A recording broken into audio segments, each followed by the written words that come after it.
Yes, Mr. Just before Mr. Dwivedi begins with the timelines which have been indicated by the respondents are a little ambitious. I don't think we can hear arguments in response for close to 17, 16, 17 days, which is what it comes down to. So I think all of you will need to sit down together. 3 days response, 3 days response, 17 days. A word in my defense. I thought we would be opening because the question was whether Kesharam is rightly decided or not. Kesharam is there, we have to possibly not put this wrongly decided. So that's why I said 4. Whoever starts first obviously takes more. Already friends taking that burden of opinion. So he'll be doing all the initial reading. So I can drop it straight from 4 to 2 days. Will be done. So we'll take a realistic call and give all of a you on amended side, schedule. If you all sit together and take a realistic call, I think we'll be able to get a revised statement by tomorrow, I think. With permission, Lord. With the permission of senior. Lord, one item, that is item number 24 in 901, that is Dalmia Cements. There were 2 sets of matters, one from Tamil Nadu and the other from Kerala. Both were heard together. But only the Tamil Nadu matter has been posted, whereas the Kerala matter is left out, my lord. So I can give the number. There's a slight nuance there. But we are the patadas, owners of the land. Yes. Under the Tamil Nadu Act, 50%, if you're the owner, the tax was 15. Then it became 100. Right. Then the question is whether Theresa Ma Jacob applies, whether the land mineral belongs to me or not. Those issues are peculiar to patadar lands and Janmi lands. Lordship may not take it up just now. I think now the 11 questions can be considered. Exactly. We'll look at the questions which have been formulated. It's a reference. And matters will go to the regular bench. So what we'll do is, whoever wants to argue, if Kerala, the matter is not here, we are not going to look at the individual acts really. From Tamil Nadu, Dalmia and Madras Cements are from Tamil Nadu. No, But my humble So submission we'll is, hear you on this side. Yes. Basically, the question is as to whether. If your lordships look at the questions and deal with the questions and then leave it to individual benches to Absolutely. resolve. yeah. Because if you go act by act, question by It will question, never be resolved. Then it will. I shudder to think how long this will take. And not what, there are separate land laws in every state from the British days, land settlements. And then that individual bench will, in the light of the answer to the reference, look at the acts in question. Only thing is that, my lord, the same We question. made it clear. I think let Mr. Dwivedi open. Yes. Please, my lord.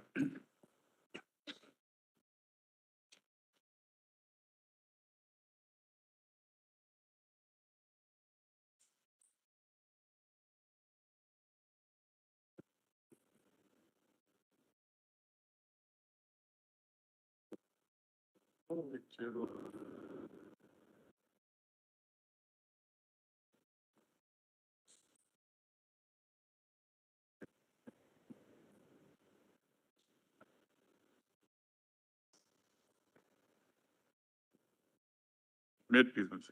Yes. Yes. But there are various petitions which are arising from Odisha, Jharkhand and other states. Out of these, Lord, the laws made by state of Odisha and state of Jharkhand were struck down by the High Court.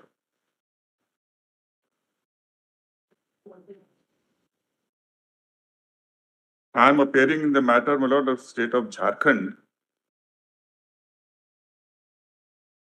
which is Civil Appeal 4056.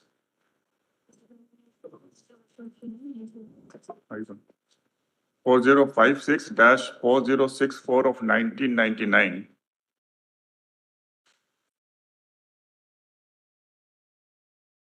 Mineral Area Development Authority versus Mr. Steel Authority of India Limited. And so far as state of Andhra Pradesh is concerned, Lord, it is against an interim order granted by the High Court. And Chhattisgarh, Madhya Pradesh, Rajasthan, Tamil Nadu and UP, the laws were upheld on the basis of the judgment of this court in Kesharam. So therefore, there are 5 appeals, Lord, and therefore, in a sense, Lord, both sides are appellants. But the reference was made in the state of Jharkhand's case, that is MADA, Lord. In short, MADA, M-A-D-A.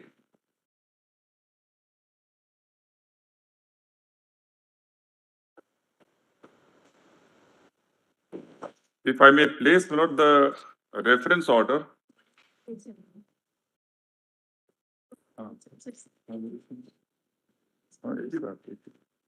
उनको देखना चाहिए क्या?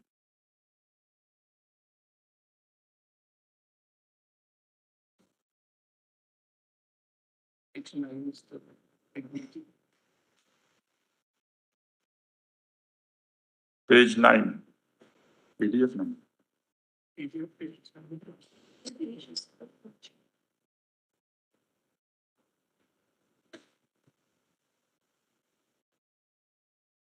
May I place the referring order, please? Having heard the matters for considerable length of time, we are of the view that the matter needs to be considered by a bench of 9 judges. The questions of law to be decided by the larger bench are as follows. 1. Whether royalty determined under section 9, read with 15, subsection 3 of the Mines and Minerals Development and Regulation Act 1957 is in the nature of tax. Can the state legislature, while levying a tax on land under list 2, entry 49 of the 7th schedule of the Constitution, adopt a measure of tax based on the value of produce of land? If yes, then would the constitutional position be any different insofar as the tax on land is imposed on mining land on account of list 2 entry 50 and its interrelationship with list 1 entry 54? 3. What is the meaning of the expression tax on mineral rights subject to any limitations imposed by Parliament by law relating to mineral development within the meaning of Schedule 7, List 2, Entry 50 of the Constitution of India? Does the Mines and Minerals Development and Regulation Act 1957 contain any provision which operates as a limitation on the field of legislation prescribed in List 2, Entry 50 of the 7th Schedule of the Constitution? In particular, whether Section 9 of the aforementioned Act denudes or limits the scope of List 2, Entry 50. 4. What is the true nature of royalty, dead rent payable on minerals produced, mined, extracted from mines? This 4 is actually subsumed in 1 minerals. 5. Whether the majority decision in state of West Bengal versus Keshoram would be read as departing from the law laid down in 7 judges bench decision in India Cement Limited versus state of Tamil Nadu. 6. Whether taxes on lands and buildings in list 2 entry 49 of the 7th schedule to the Constitution contemplates a tax levied directly on the land as a unit having definite relationship with land. So there's really no problem about 6, my lord. It's the correct answer, my lord, given by the question itself. The only issue will be, what do we understand from this? 7, what is the scope of the expression taxes on mineral rights in list 2 entry 50 of the 7th schedule to the Constitution? 8, whether the expression subject to any limitation imposed by Parliament by law relating to mineral development in list 2 entry 50 refers to the subject matter in list 1 entry 54 of the 7th schedule to the Constitution. Whether list 2 entry 50 read with list 1 entry 54 of the 7th schedule to the Constitution constitute an exception to the general scheme of entries relating to taxation being distinct from other entries in all the 3 lists of the 7th schedule as enunciated in MPV Sundara Ramayar and Company versus State of Andhra Pradesh. 10. Whether in view of the declaration under Section 2 of the Mines and Minerals Development Act 1957 made in terms of List 1, Entry 54 of the 7th schedule to the Constitution and the provisions of the said Act, the state legislature is denuded of its power under List 2, Entry 23 and or List 2, Entry 50. What is the effect of the expression subject to any limitations imposed by Parliament by law relating to mineral development on the taxing power of the state legislature in List 2, Entry 50, particularly in view of the uniqueness in the sense that it is the only entry in all the entries in the three lists where the taxing power of the state legislature has been subjected to any limitations imposed by Parliament by law relating to mineral development. Before concluding, we clarify that normally the bench does about the number of benches. Although 11 questions have been framed, but in my respectful submission, there are only 5 questions which are arising. The first and the most important question is, what is the true nature of royalty determined under Section 9, read with Section 15, bracket 1 of MMDR Act 1957. Determined under Section 9. Read with Section 15, bracket 1 of the MMDR Act, if I may use this acronym, 1957. And whether royalty is in the nature of tax. That's the first question. Now, issue number 1 and 4 will be subsumed in this meeting. The second question will be, what is the scope of entry 50 list 2 of 7th schedule of the Constitution of India? What is the scope of entry? What is the scope of entry 50 list 2 of 7th schedule of Constitution of India? Yes. And connected will be, what is the ambit of within court limitations imposable by Parliament?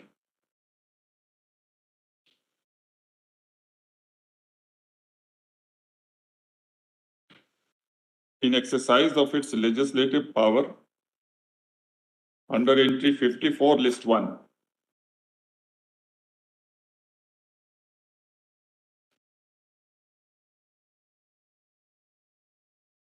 No, so I will not be referring to a 7th schedule of the Constitution every time. Only entry I'll put for convenience. Yes. Does Section 9 or any other provision This will be the third item. in the same section? In continuation, Yes. does Section 9 or any other provision of MMDR Act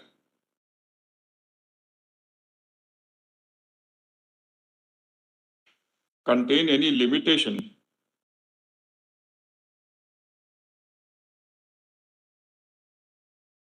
with respect to the field in entry 50 list 2?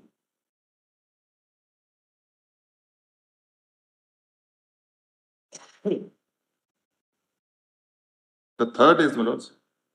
So this is all about entry 50. Third, whether the expression subject to any limitations imposed by Parliament by law relating to mineral development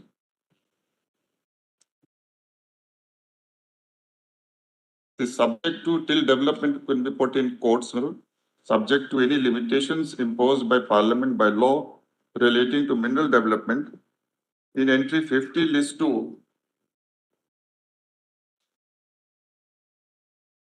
Pro tanto subjects the entry.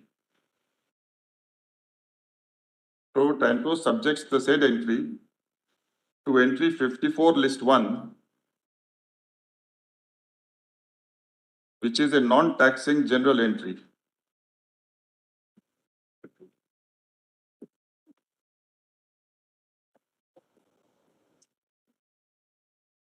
And consequently, there is any departure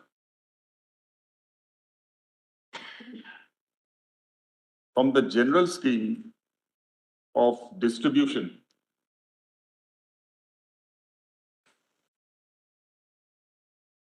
of legislative power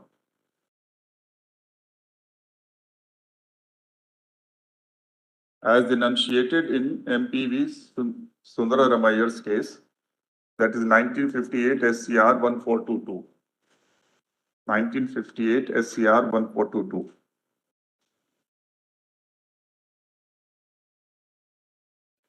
Just one second. May I repeat this? Yes.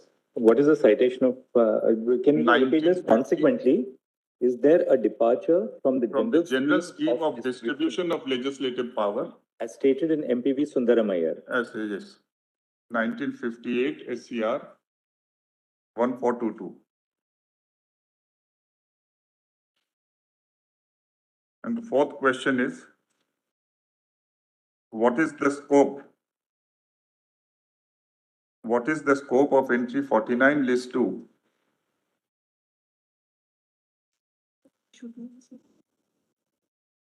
And whether it envisages a tax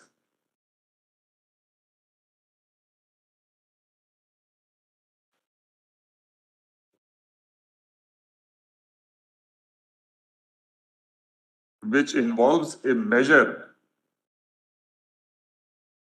based on the value of produce of land.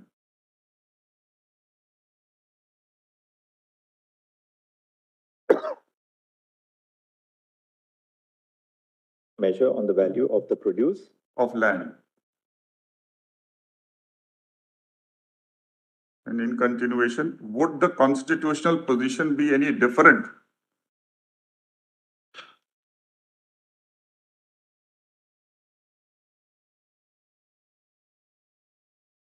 where mining land on account of entry 50 list 2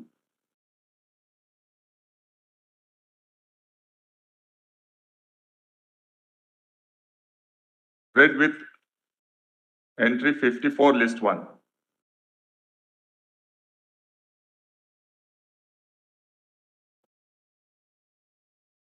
The fifth question, my lord, is whether entry 50 list 2 is a specific entry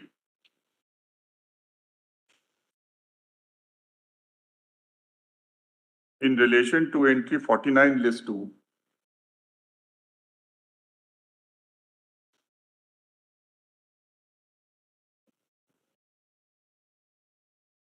And would consequently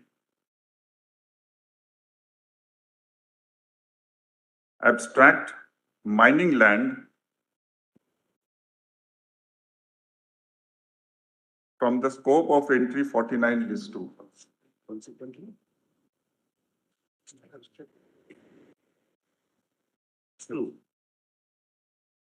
Exclude. Abstract, you also may say or oblique or exclude. Exclude. Yes. Yes.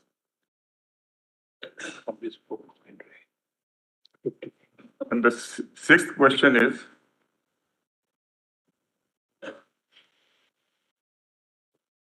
whether that, of course, there is a conflict, Lord. So this question was whether there is a conflict between India Cement. The conflict is there, Lord. Incidentally, a question could have arisen, Lord, whether 5 judges could have held that certain observation. According to you, Kesaram is in conflict with That's right. India Cement, but that's not something they accept as such. Doesn't matter now. It doesn't really, we are on a bench of 9, so Since we are your looking at the lordships are entirety of the considering- matter at first impression, but. That's right, this issue of per incurium So or something. the sixth question, do we formulate it or no? Not necessary really. In my view, plus, it's not necessary. We are all addressing your lordships on first principles. Right, because we are a bench of 9 anyway. How to reconcile the two decisions? But we don't have to recon.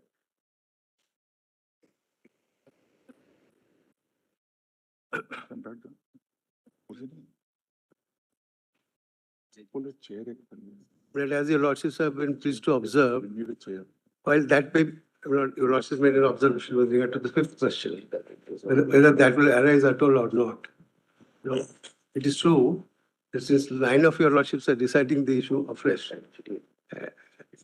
there would still be, my lord, an aspect which this bench may like to say, for the purpose of, my lord, a discipline, which the court normally follows. That's the What law was has the been laid down option in there? Dawoodi Bohra recently, so I don't think we need to really look at it. Academic then, my lord. It would be more academic than anything else. But that, no, it's Maybe in very, some other case. Maybe in some other case. Now, it's too important for us squarely- to say that the reference is not correctly I made. thought, since the question is arisen squarely here, your lordship may act as well. say Let something. let me just take a minute or 2 minutes on how. So the how- sixth point, do we formulate it or just leave it? I think this covers. All right. Any other issue they want, my lord, I think this. You can read it as apparent. 4950. That is the heart of the matter, really. What is the context of royalty? What is Yeah. Your lordship will say yes or your lordship will say no. Confine Does to it really five. matter what India Cement said or what so and so said? Now we have What- 9 of your lordship. What Mr. Dwivedi said at the beginning, that there were 5 questions, we'll keep it down to 5. Absolutely. One more question may arise here. The scope of entry 5 of list 2, which is the public, local government, which has been dealt with by the Keshwar Ramalot and saying that the act under which we are challenged comes with the entry But 5. when your turn comes, you can just, we will see what. Not speaking for ourselves, but I've discussed and what I've So seen. entry 5 may have some. Yes. For us in the Constitution bench, there's a live transcript of the proceedings which are being argued here. So at the end of the day, all of you, particularly the lawyers who are in session at that point, get the transcript. Any corrections can be indicated to our IT team. But before we upload it, we have your certification on what has been. It's very helpful, very helpful. We have a complete transcript at the end of the proceeding of, in fact, by the day we have a transcript of the proceeding. Dealing with the taxing entries, your lordship will have enough for the day. We can go into other entries. And we are very grateful, my lord, for constituting this 9 judges bench. It's coming up after 20 years, my lord. So whereas the state is suffering from the loss of tax, the other side will be burdened with heavy taxation, my lord. So that will be another issue, my lord. In case the states win, then how to balance, my lord, this? It may be running into thousands of crores, my lord. Yes. So we are very grateful, my lord, for this. The conflict, my lord, if I may just state in a minute, my lord, how this issue had arisen, because One thing which we may be able to do based on the transcript in the evening. I've got a list of 7, my friend says 5. We have taken down everything he has said. In the evening, we can just go over it between ourselves and give your lordship a piece of paper saying, Absolutely. These are the the Common agreed, questions, my lord. agreed questions. Agreed questions. Reducing, my lord, the number Reducing the number as much as as possible. much as. so in India cement, my lord, there was this cess on royalty imposed by the state. So the issue was never that royalty is a tax. Validity of cess which was imposed on royalty was an issue.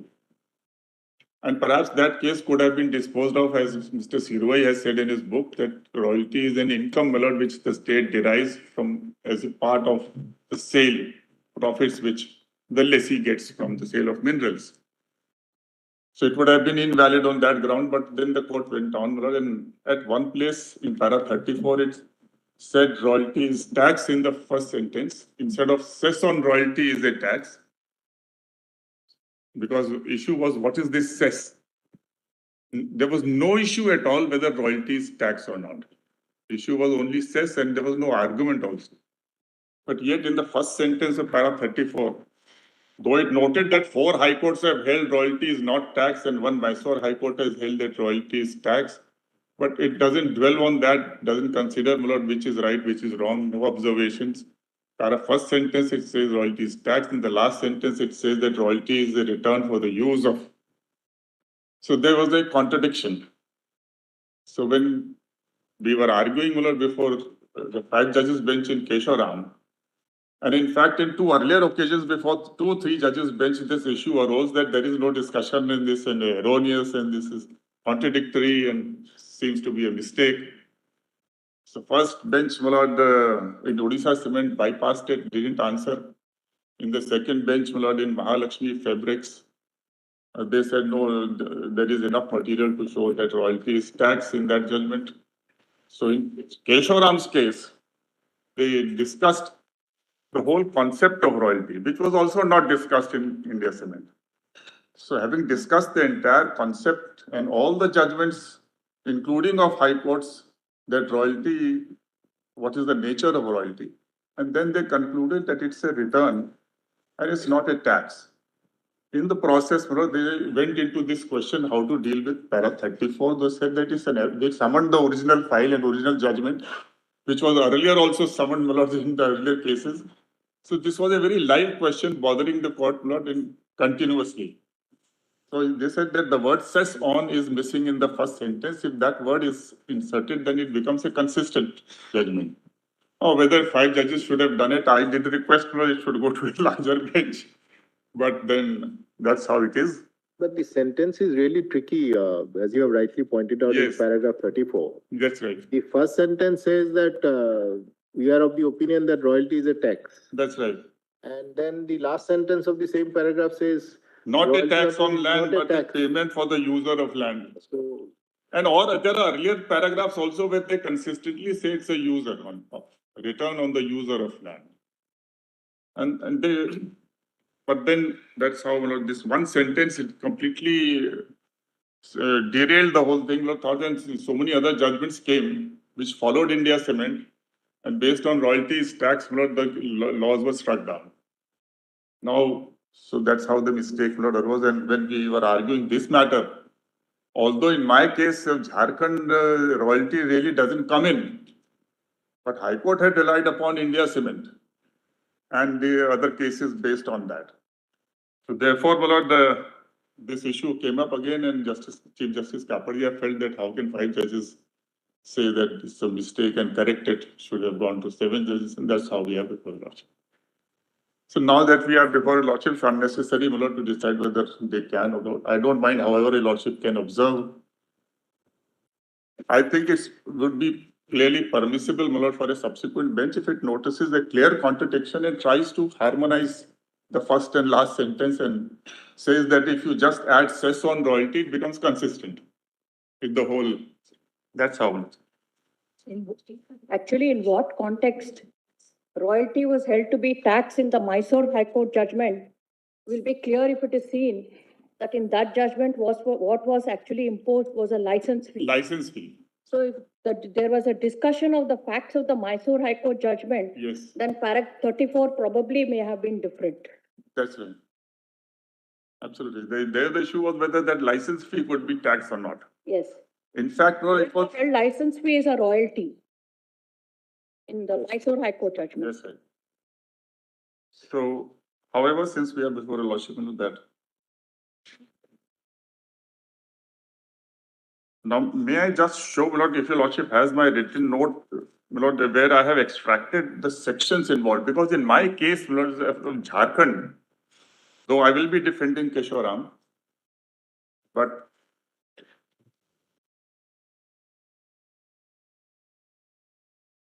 Volume 1. Volume 1, page 6. 1A. Yes, Volume 1A. I stand corrected.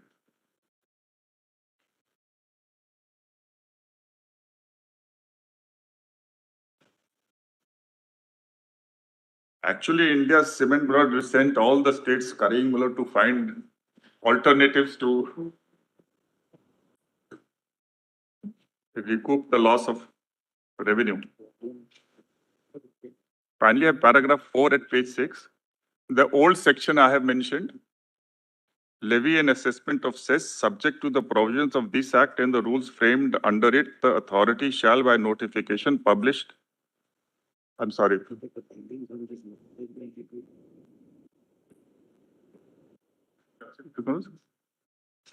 Yes, old section 18. Subject to the provisions of this act and the rules framed under it. Just 1 second, Mr. All of your lordships have got those? Or whether.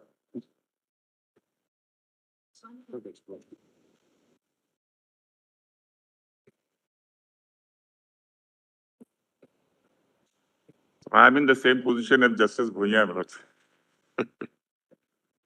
This computer. But look at this. I mean, probably a year ago, this would have been unimaginable that everybody is on their laptops and iPads. So When you have a record like 40,000 pages, it would have been impossible. impossible. Some of us have been using laptops earlier, Europe. Yes. There have been more books about listings. Vodafone. One acre. Was not there more books and lesser number of councils, now more members can be run. Yeah, books have all gone from the court. Not that they are not used, but they are used in the digitized form. I don't think that there are no pretenders in the court. I am one of pretenders. So I have two assistants who will help me out. And some of us have an added problem of getting headaches by looking at the computer for too long.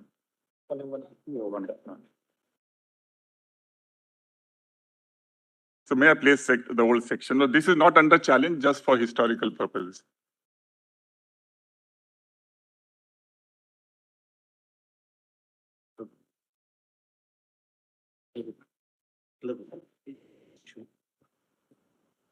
Physically impossible. Subject to the provisions of this Act and the rules framed under it, the authority shall, by notification published in the official gazette, levy a tonnage cess.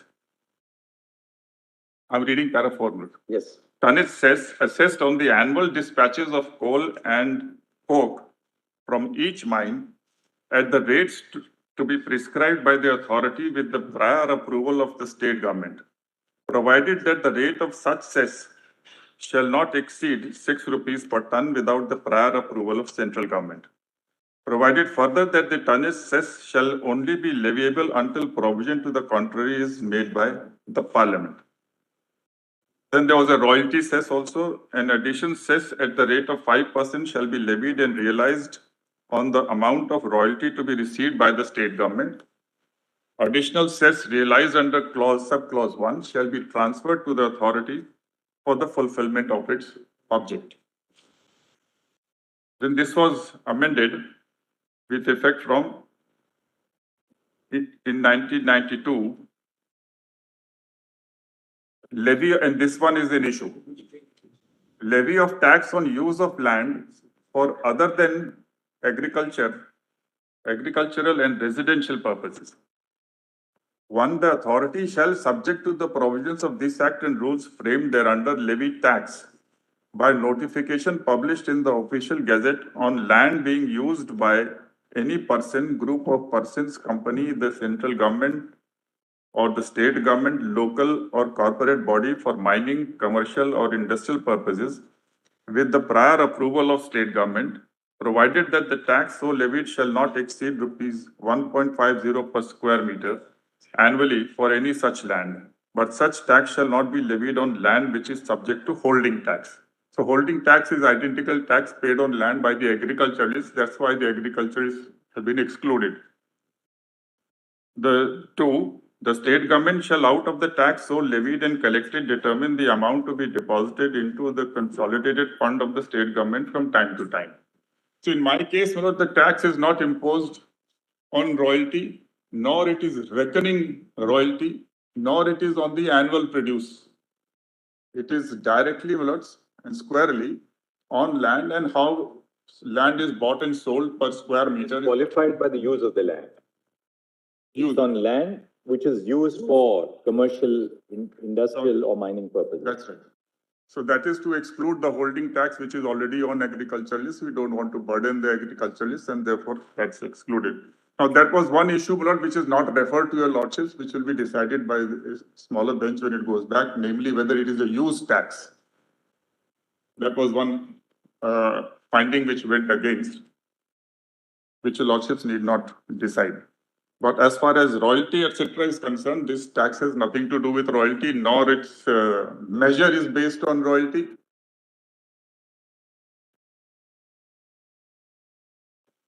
It's a plain and simple, not exceeding 1.50 per square meter.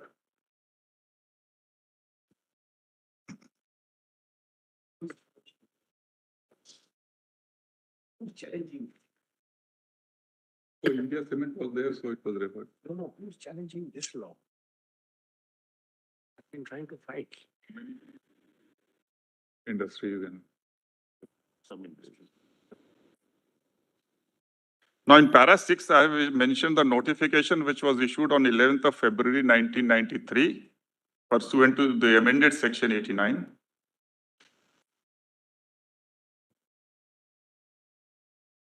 The rates were as follows. For industrial purpose, it was ₹1 per square meter. For commercial purpose, 1.25. And all other non-agriculture, non-residential purposes other than What is that? Other than 1 and 2. one small 1 and 2. One is it. Other than 1 and 2. 150. Yes.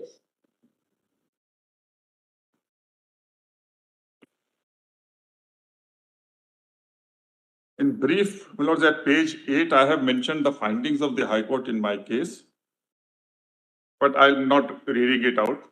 It's not necessary for the present purposes, but only thing is that they relied upon India Cement, State of Bihar, India Aluminium Company, and all those cases. Odisha Cement. Now, this having been done, my lords, your lordship may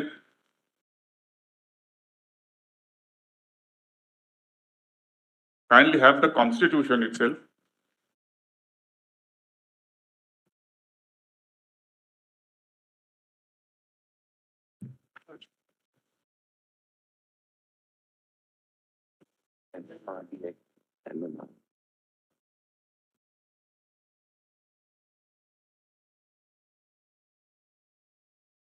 Please.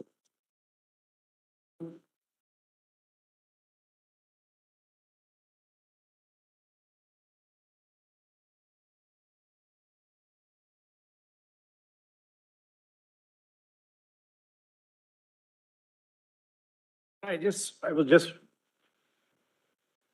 wondering, because this is being, the lordship sees my learned friends know, just a matter of housekeeping. One of the things which the High Court said was that to the use tax and. That's what I told the court. That is not a question referred to your lordship. That's what he said. He said that will have to be decided by a smaller bench. By some. That's what I said.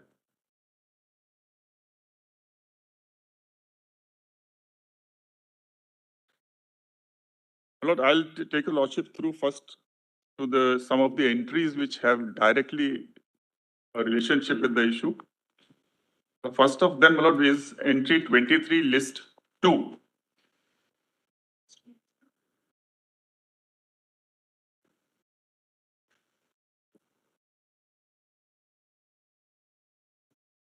So to start with, under the scheme of distribution of legislative power, regulation of mines and mineral development is in the fold of the state legislature by virtue of entry 23, list 2, which reads thus: regulation of mines and mineral development subject to the provisions of list 1 with respect to regulation and development under the control of the union. So to correlate it with list 1, as the lordships are aware, the entry pertinent would be entry 54.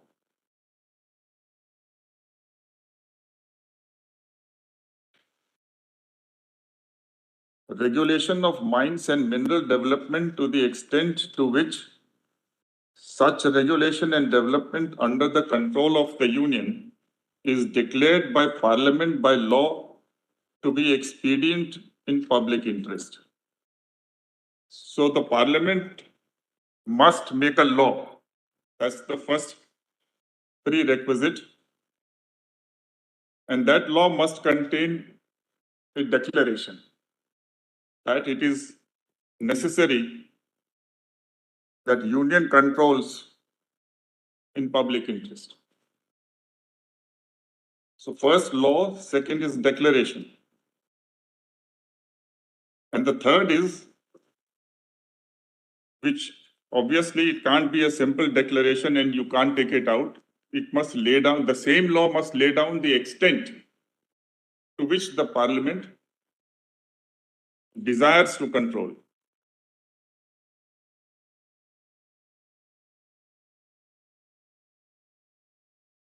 In short, my lord, this entry is an abstracting entry. It takes out from the fold of the state completely. So to the extent, my lord, the prescription is there under entry 54, the field of the state under entry 23 gets denuded. So it's a pro tanto denudation.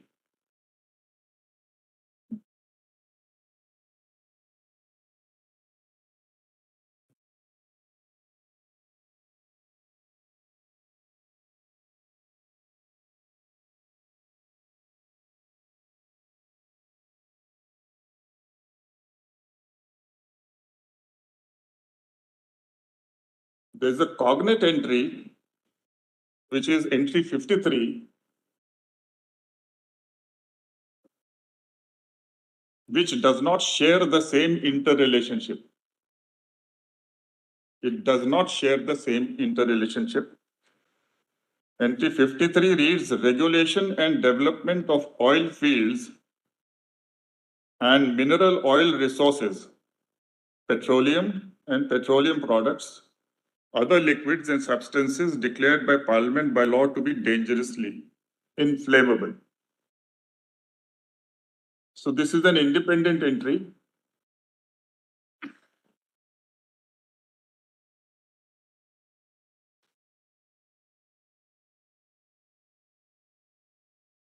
Before the Constitution's advent of the Constitution, they were smudged into one under the 1948 Act, which I'll show to your lordships. But while the Constitution was approved, then they were segregated, and this was completely within the fold of the Parliament. Now, yet another, my lord, is which has a similarity will be entry 24 of list 2, which deals with other industries.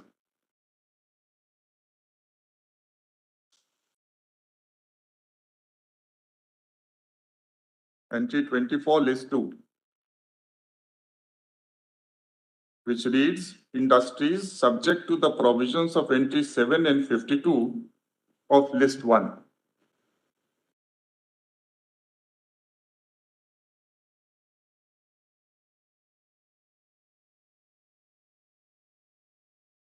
Now, 7 is industries declared by Parliament. I'm reading entry 7 list 1. Industries declared by Parliament by law to be necessary for the purposes of defense or for the prosecution of war. And 52 is industries, the control of which by the Union is declared by Parliament by law to be expedient in public interest. So that has some similarity with 54. So both 7 and 52 require a declaration by law. Both require law, both require declaration and public interest.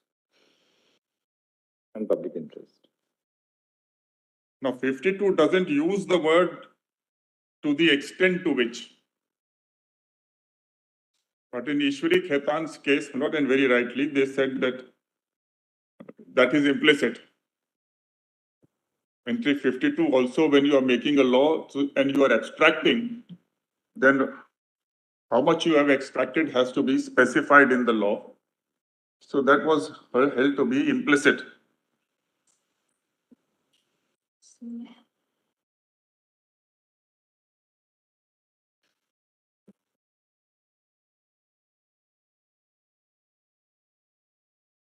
Now entry 56 also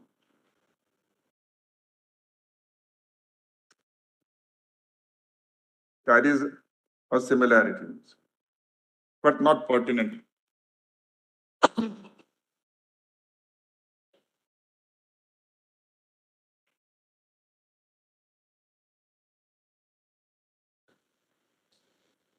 Now we come to the taxing entries, which are being relied upon by the state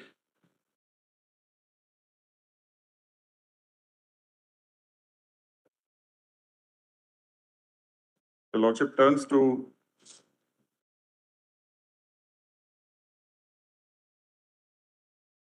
entry 50, entry 49 and 50.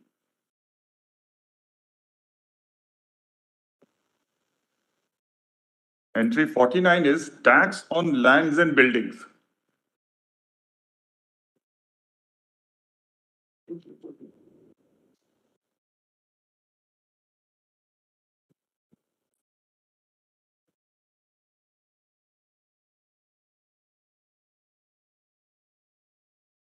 Now it is with respect to this entry 49, my lord, that observations have come that tax on lands and buildings should be directly on land as a unit. This expression as a unit will not occur on account of the fact that in list 1, entry 86,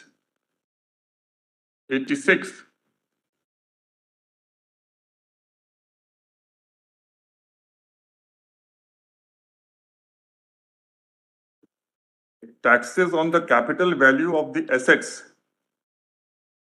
exclusive of agricultural land of individuals and companies, taxes on the capital of companies. So this expression, taxes on the capital value of the assets and land, is also one of the assets. So the issue, they were two competing entries in certain cases.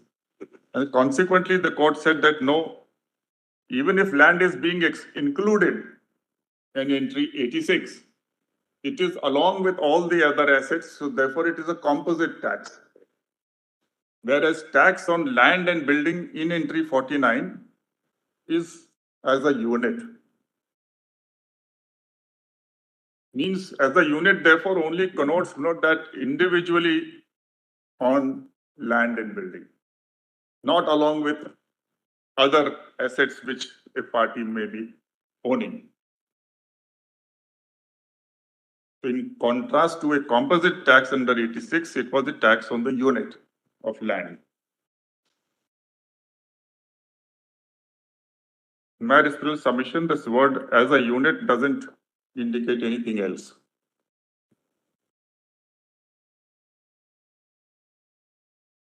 Then we have entry 50.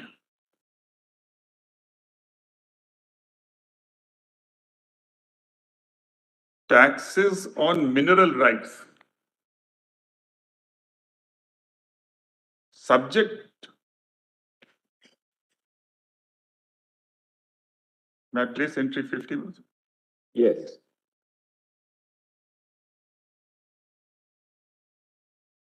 Taxes on mineral rights subject to any limitations imposed by Parliament by law relating to mineral development.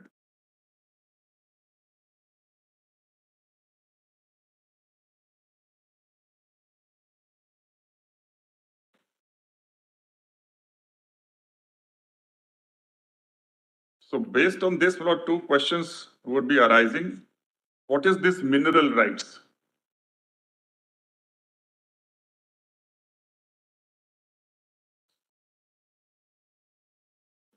Would it comprehend within its ambit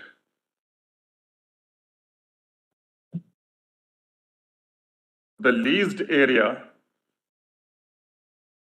in which the mining is to be done, or which is peripheral? Because in every leased area, there is an area which contains minerals, but in order to excavate and carry it away, win it and then dispatch it, you need some other areas, contiguous area, which is actually not containing minerals to facilitate the activity of mining. So whether it will include that mining land and the peripheral area, if I may use this expression, peripheral contiguous area. The other question is, how do we understand this expression limitations?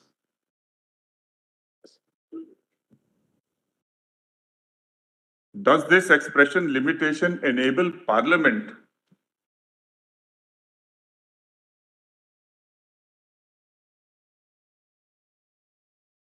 to usurp the taxing power? Or is it merely imposing some kind of a cap, maybe denial, don't impose? Or can it usurp the power itself while making a law relating to mineral development under entry 54? This obviously alludes to, though not expressly mentioned, the last phrase, by law relating to mineral development, will mean a law made under entry 54, which is not a taxing provision, but a general entry. And that's how the other side raises this question that there is a departure from Sundara Ramayya's doctrine, which has been consistently followed and upheld. And recently, my Lord Justice Nagaratna has also delivered a judgment. It is in state of Karnataka versus Meghalaya. And in the 9 judges judgment in Jindal Steels.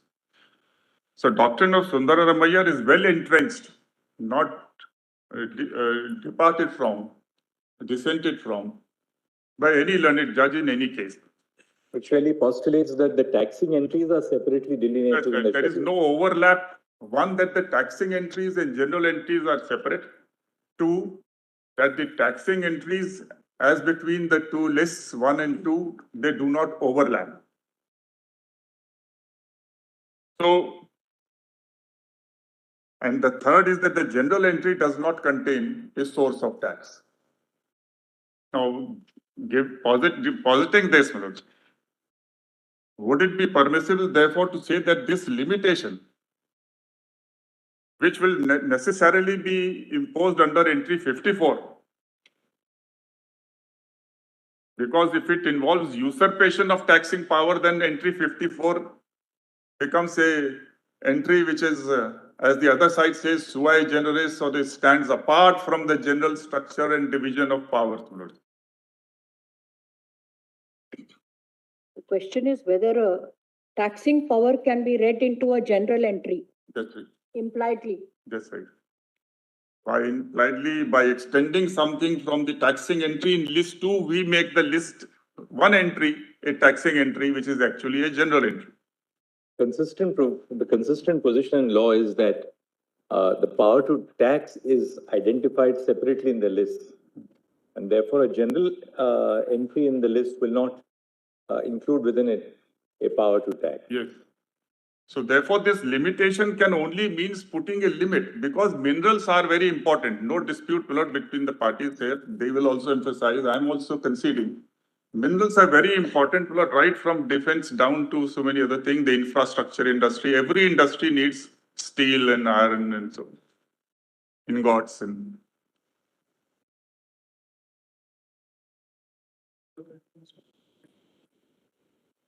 So therefore,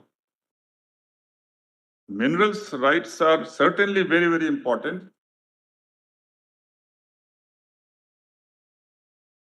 And in this respect, I will be showing to your lordships an important aspect from the Constituent Assembly debates. For the present, your lordship may just make a note of that, then that is that there was a motion moved by one of the members that entry 50 should be deleted from list 2 and kept in list 1. But Dr. Ambedkar rejected it. So if the framers had wanted that there should be a taxing power on mineral rights with the Parliament, the easiest thing was to accept that and move it from here to there. Not to move that means that no, state will continue to have the power, but since it is of national importance, minerals, therefore, Parliament has a reserved power to say, to cap it. so that the states don't go berserk, my lord, and they start competing and raising taxes beyond limits and extraordinary limits. So this limitation word, if grammatically understood, will not indicate usurpation, arrogation by Parliament. Contextually also, it will not indicate that. And if we keep in mind the Constituent Assembly debates, it will not mean that.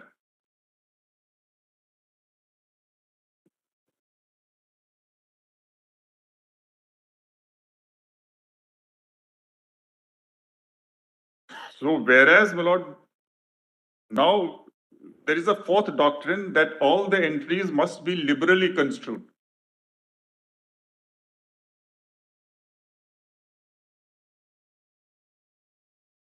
But that will not mean that the limitation which is imposed has also to be so liberally construed as to completely denude the main part of it. Just as in the case of provisos, we say that proviso cannot eat up, the ear cannot rise higher than the head.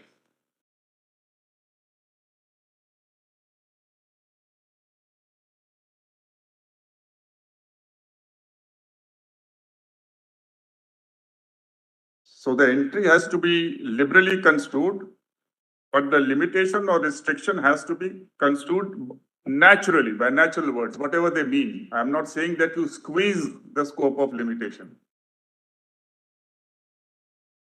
Whatever it may naturally mean, grammatically mean, should be attributed to it. So there is a balance. In that sense, one may say it's a unique entry, though I don't see, I'll show some more entries of similar kind. So there's nothing unique. This distribution of legislative power involves balancing. Something is put there, something is here. The tilt is in favor of Parliament, both here in the distribution as well as in 246. That if ultimately, as my Lord Justice Nagaratna said, or in that judgment, that if there is a clash and conflict which cannot be resolved, cannot be harmonized, then state has to accede to the scope of Parliament's power. But when we construe the entry, my Lord, then it cannot have, the limitation or restriction cannot be expanded so as to eat up the legislative field itself. To render the entry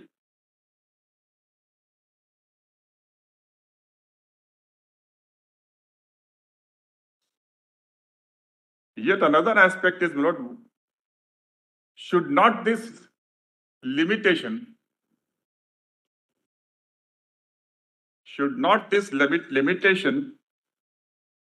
in the law made by Parliament be express, specific and concrete? Not by inferences that Parliament has MMDR Act, we read and we say that even though there is no provision which is restricting entry 50 by imposing a tax on mineral rights or a limitation on tax on mineral rights, yet we say that somewhere we find royalty, so therefore this is out.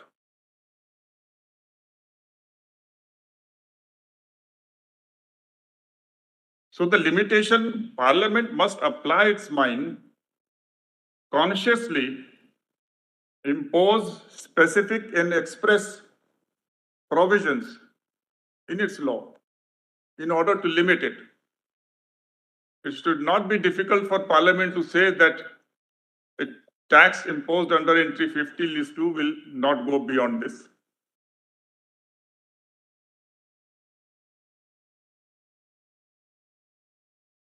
So the submission will be that please understand limitation as something which is an express, concrete, specific provision. But this limitation will be only in terms of quantum of tax. It could be anything. I'm not saying squeeze it, but it should be something which is limiting. It can be in the form of principles that this formula will be applied. It could be just anything without meaning to be exhaustive about it. It could be anything which tells the state, do it in this way, Don't do that. So do and don't both can come in.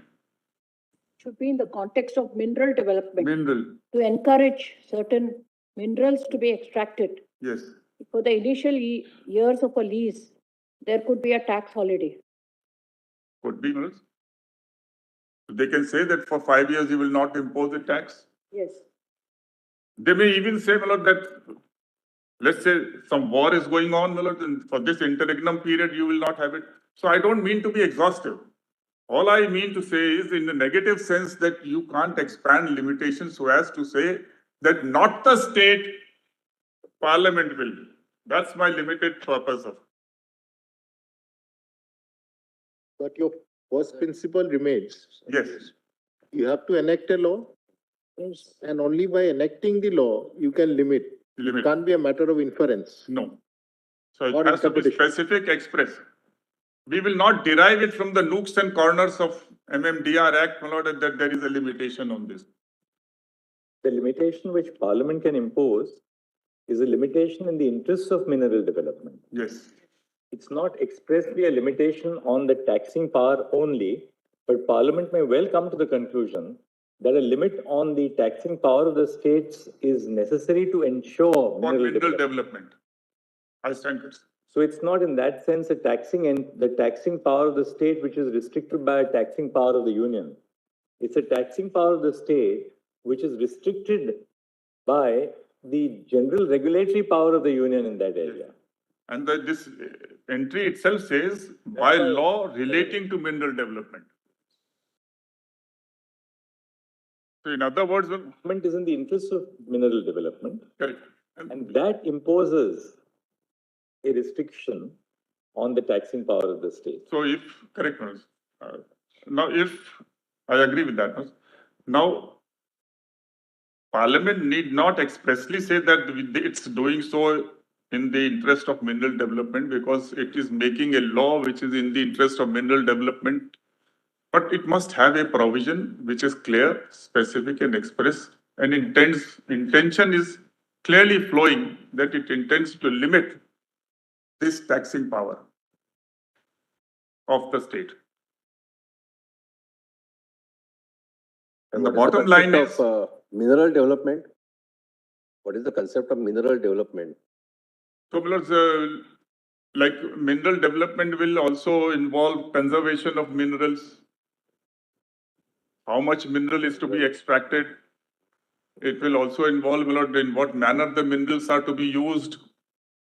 Because now there is a generational, intergenerational right concept introduced by this court, internationally accepted. So the quantum of mining which can be carried out. Yes, quantum of mining. The bearing capacity. That's why it requires a mining plan. Then ecological impact of it, what is happening. So that's why we require a certification from the Environment Ministry. If there are forests, that has to be. So all this balancing will be part of mineral development. Could be a restriction on export of certain minerals. Export of minerals, export Even to if this, it's not to extracted only for domestic consumption. Yes, for domestic consumption.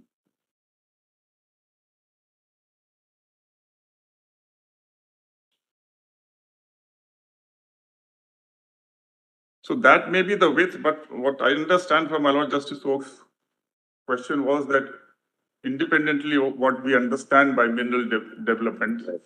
So, for example, my Lord, when we extract iron ore, then there are blue fines, as we call it, the dusty, but then all that is, and there are lumps also, so then you have to bring it to particular sizes. So, beneficiation. So it's we'll come to that. So there are specific provisions in the MMDR Act in this respect, how to, and they are, again, as I said, my Lord, it's for Parliament and for the experts to decide, my Lord, to what extent it can't be, we can't, my Lord, define this word in a manner which makes it rigid. We have to leave it, my Lord, to the times as economics develops. as the industry develops and as the needs arise. But ultimately, the law which is made limiting the limitation itself has to be in the interest of mineral development. And as I respectfully submit, the bottom line is whatever limitations you wish, temporary, permanent, long-term, short-term, you can't usurp. You can't say, I will be imposing the tax. You may go to the extent of don't impose. In the interest of mineral development, maybe a price factor, because international prices are going up, so national prices, you have to do all sorts of balancing in economics.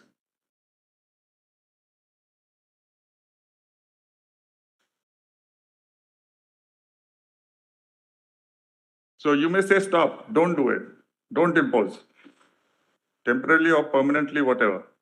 But you can't say, I will impose. Because taxes on mineral rights are not assigned to, they're not, it's not a subject which is given to Parliament. It is exclusively within the competence of the legislature of the state. So in that sense, the entry seems to be, one may say that it's different from the other plain, simple entries like tax on land and buildings. But the power is exclusively within. Now read this with 246(3).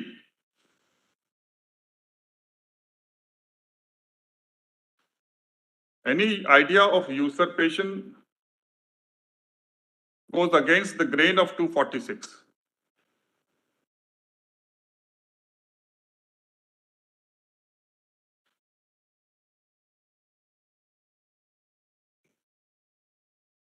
Subject to clauses 1 and 2, the legislature of any state has exclusive power to make laws for such state or any part thereof with respect to the matters enumerated in list 2.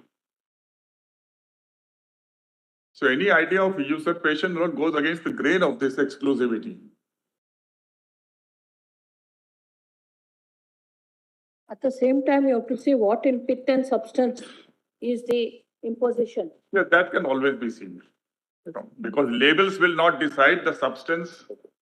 Pith and substance doctrine will have its play. But at the moment, I'm only trying to question this possible submission which is being made and earlier made in cases that because of MMDR Act and because there is Section 9 royalty, therefore, my lord, this is denuded. Or the other submission that once a complete code is there under entry 54, therefore 50 is ousted. That cannot happen. And entry 50 cannot go into entry 54. Parliament cannot itself impose the tax under entry 54. For that's one, that's not a taxing entry. Second, Constituent Assembly rejected the shifting of entry 50 to list 1. Just one.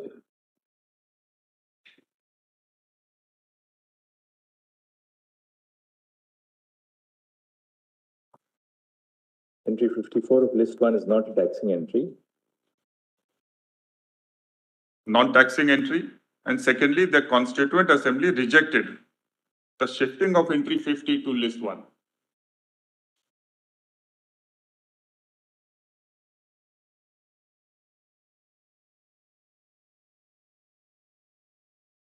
And thirdly, entry 50 is the exclusive power of state.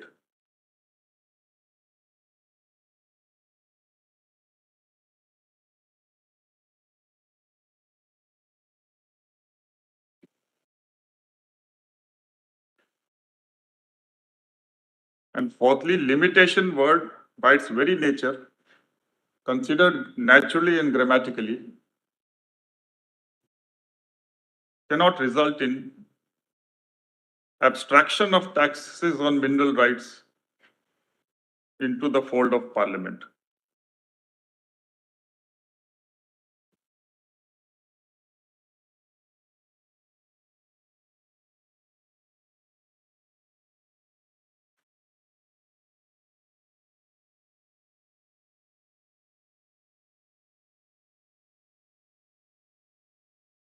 Interestingly, in 54, Yes, as the Chief Justice just now was commenting, regulation of mines and mineral development is there in 54, yes, and in 50 also, yes.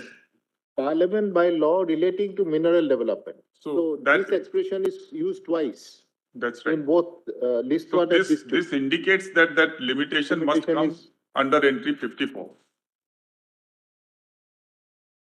It is the same kind of law which is contemplated. Whatever law Parliament will make, it will make either with respect to list one or list three. So this word of limitation is not is independent empowerment of Parliament to make a law, but is an allusion to the law which the Parliament can make by virtue of the entries in list one or list three.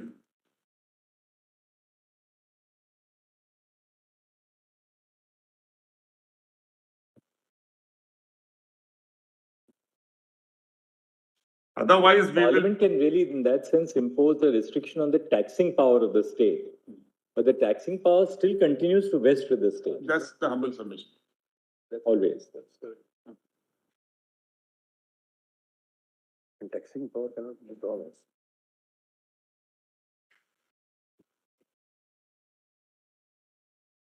Three of list two Yes, is also subject to entry 54 of list one, because they are the same with regard to mines and mineral development, but I oblige.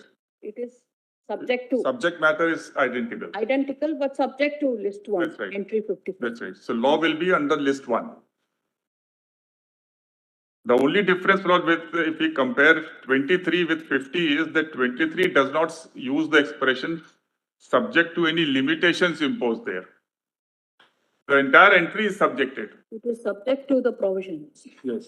Whereas here it says subject to any limitations imposed. That's a contrast between the two. Yes. I'm grateful for this.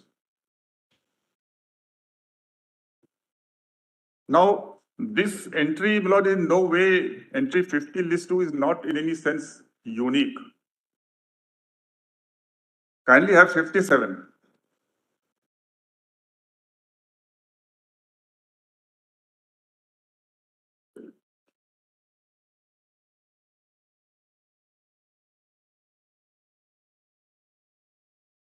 Taxes on vehicles, whether mechanically propelled or not,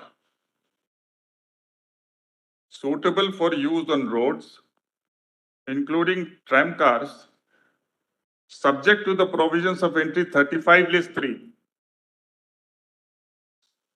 So here again we find a taxing entry in the state list which alludes to or which is subjected to list 3, There's no entry in the state.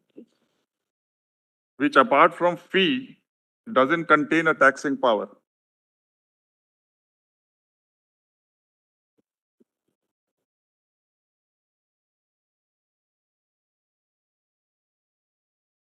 Kindly see entry 35 list 3. 57 of Mechanically propelled vehicles,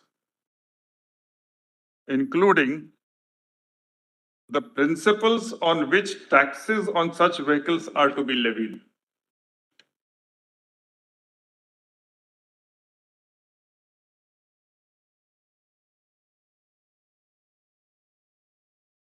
So although both state legislature and parliament can make law with respect to list 3, but parliament has an overriding power. But while making a law, parliament with respect to entry 35 can only lay down principles. Principles, yes. Entry 63 of list 2. 63 of list 2.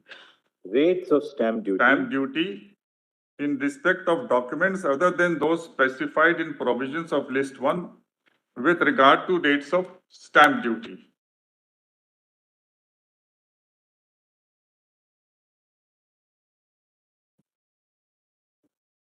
Entry Entry 91 of list 1. one of list 1. Rates of stamp duty in respect of bills of exchange, checks, and so.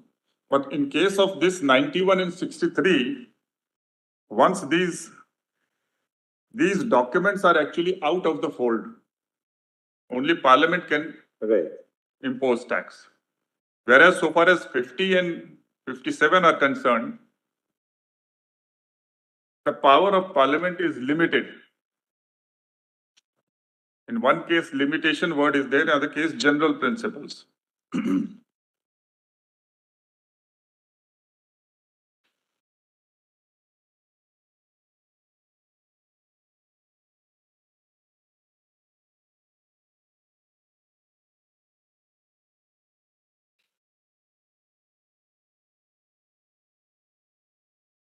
Yet, But interestingly, on stamp duty, yes, the main provision is in the concurrent list. yes. Entry 44 of list 3. Stamp duties, other than duties or fees collected by means of judicial stamp, but not including rates of stamp duty. And why is rates taken out of entry 44?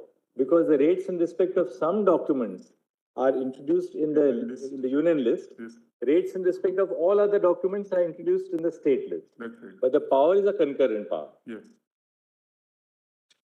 So that if the states have imposed some rates, Parliament can override that. In respect of Rates. right. No, but Parliament can't override the rates at all. The power to impose rates is exclusively assigned to the state, except in respect of the excluded entries. Not including the rates of state. But the power to levy a stamp duty is given both to Parliament and the states. Yes.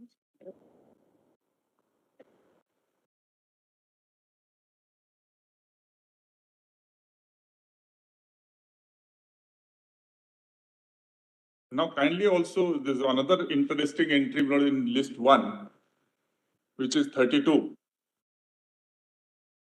So it's a general entry.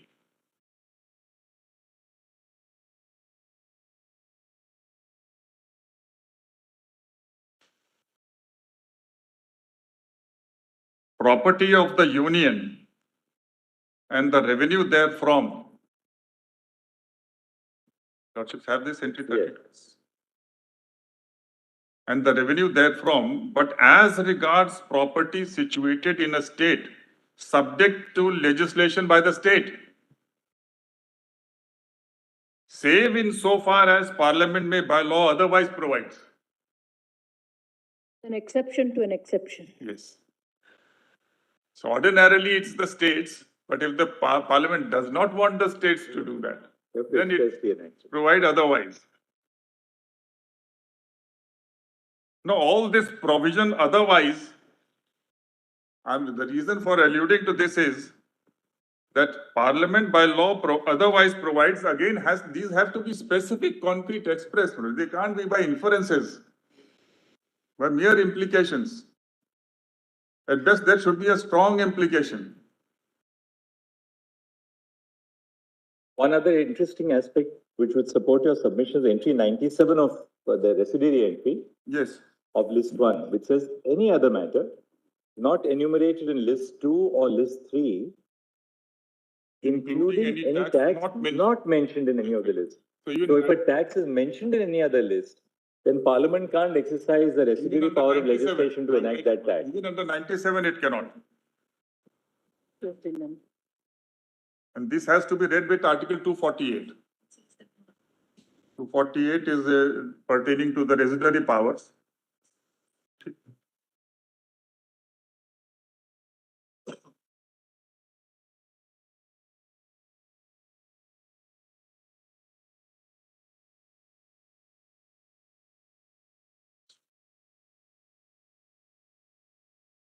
248 reads this, subject to Article 246A, Parliament has exclusive power to make laws with respect to any matter not enumerated in the concurrent or state list. So 246(3) exclusivity, 248(3), they're all consistent, 97. Section 2 of the Article 248 is more pertinent. Such power shall include the power of making any law imposing a tax not mentioned in either of them. either of those lists. So not only the field of legislation, but which has to be read with the power under 248, read along with that, is indicative of the fact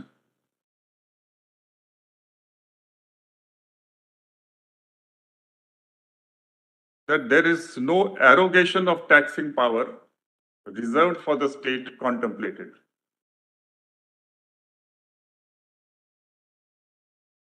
So the scheme of Sundara Ramayya, as endorsed by subsequent judgments, stands reinforced rather than diluted by entry 50. And all these expressions of subject to, etc., not including this, excluding that, these are meant to balance and distribute the powers in the larger national interest and state interest.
And to complete this chain of thought with regard to entries, there's a doctrine developed by this court, and that is with respect to federalism being a basic feature of the Constitution. And that is a doctrine which applies in a limited way. Because ultimately, federalism has two parts, both the center and the state. But what this doctrine evolved by this court says is that don't expand the phraseology so as to deprive the state of its taxing power or any other field of legislation. If the subjection to the parliamentary domain, parliamentary legislative power, is clearly and specifically flowing, it has to be honored. So that is the scheme of the Constitution.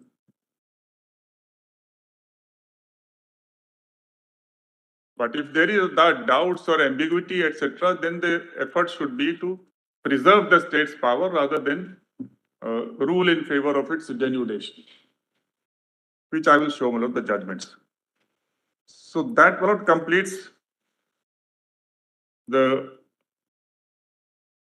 entry and also, Mr. Dwivedi, the doctrine of occupied field does not really apply in a conflict or where the subjects are in list 1 and list 2. The doctrine of occupied field, where the mere enactment of a law or the failure of Parliament to enact a law has no bearing on whether the states should or should not legislate. If it's an occupied field, then by virtue of the fact that it is occupied by a law made by Parliament, the states are completely denuded. But that's only in respect of list 3. Yes.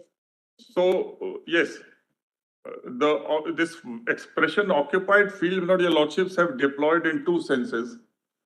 One is list 3, where your lordship says that if the Parliament has exhaustively covered the entire field with regard to a subject matter, then states cannot trench upon that field.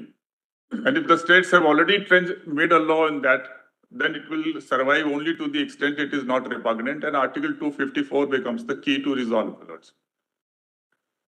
And the other is, this expression has been used is in the context of entry 23 and 54 and 24 and 52, where your lordships have said that if Parliament has made a law with regard to mines and mineral development, and that covers the whole field, then the states cannot. So much so that if regarding minor minerals, Parliament doesn't itself, but it contains section 15 which says the states will make rule on these subjects regarding minor minerals. So the states must act as a delegate under section 15, it cannot make its own law. So it's in that sense that this expression has also occurred and repeatedly deployed. All that your lordships have warned is that we must clearly demarcate whether the field is covered or not. So whenever somebody says that this field is completely covered by MMDR Act or any other oil offshore mining act, then one has to read that act and see that what the state has done, is it occupied there?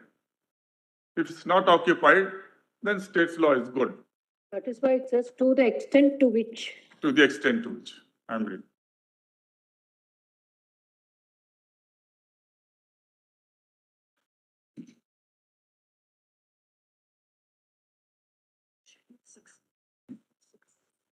I will come to that. Oh, I'm sorry for one more provision I need to show. 86, Article 286.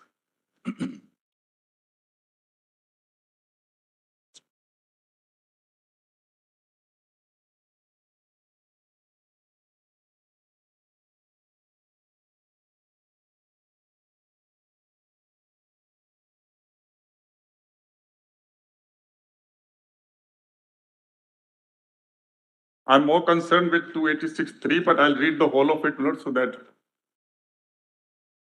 the context is clear. 286.1, no law of a state shall impose or authorize the imposition of a tax on the supply of goods or of services or both, where such supply takes place A, outside the state, or B, in the course of import of the goods or services or both into, or export of the goods or services or both out of the territory of India. Then 2, Parliament by law formulate principles for determining when a supply of goods or services or both in any of the ways mentioned in clause 1. Now 3 has been deleted subsequently in 2016. But if your lordships will look at the footnote 4, I hope your lordship Yes, is there. Clause 3 omitted by the Constitution 101st Amendment 2016 with effect from 16 September 2016 was substituted by so-and-so.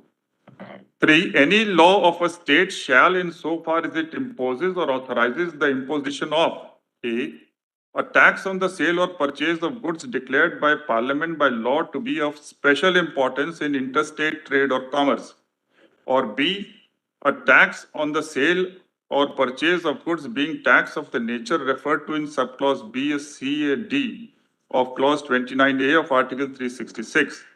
Be subject to such restrictions and conditions in regard to the system of levy, rates, and other incidents of the tax as Parliament may by law specify.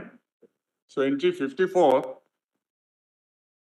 if it is a good, particular good is declared to be of special importance, then it will be subject to restrictions and conditions, which issue did arise in this court, and lordship said the restrictions and conditions must be specific, express, and concrete. Otherwise, I mean, it has no bearing on what your argument. Look at clause 2 of 286. It doesn't make sense now. yes.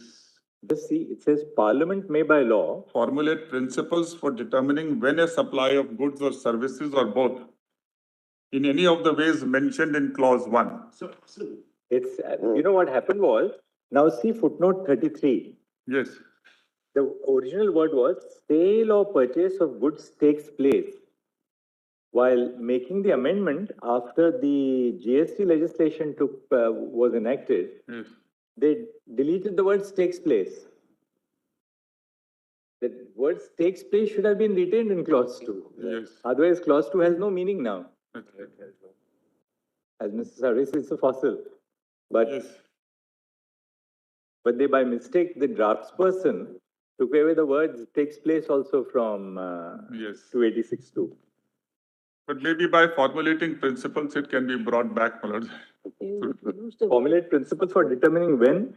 And They where. said now supply, because in the GST legislation, it's not sale or purchase, it's supply. Yes. But you had to put the word takes place. Takes place is just taken away. Anyway, you referred to 286(3) then. Yes. I refer to it because I'll be relying upon a case which is directly on this, not to say that there should be specific and come later. What next, Mr. Now, Melissa, I would like to place the Mines and Minerals Development Act, Melissa, because that's a law made by Parliament, which is immediately in issue. Is it already on in a digitized form? Sorry.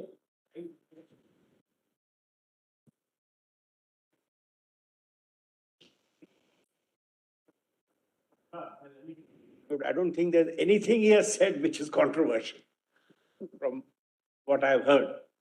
In some jurisdictions, Malad, they say in a case like, please lead counsel, sit down together and formulate a list of propositions or laws to which you are all agreed.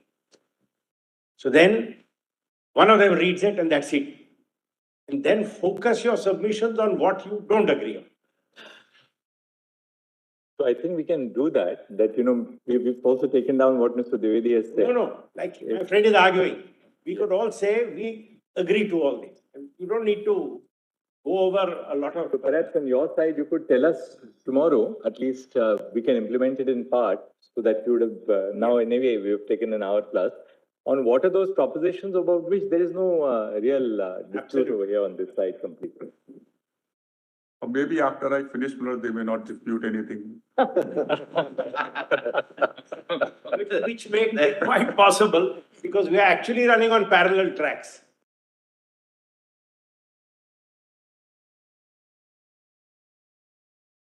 I have Kesharam to defend.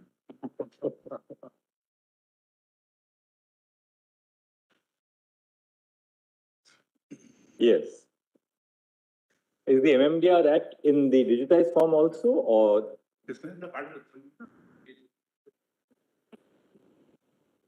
Volume 4, page 910. So it has all the statutes as well. 48 किसमें?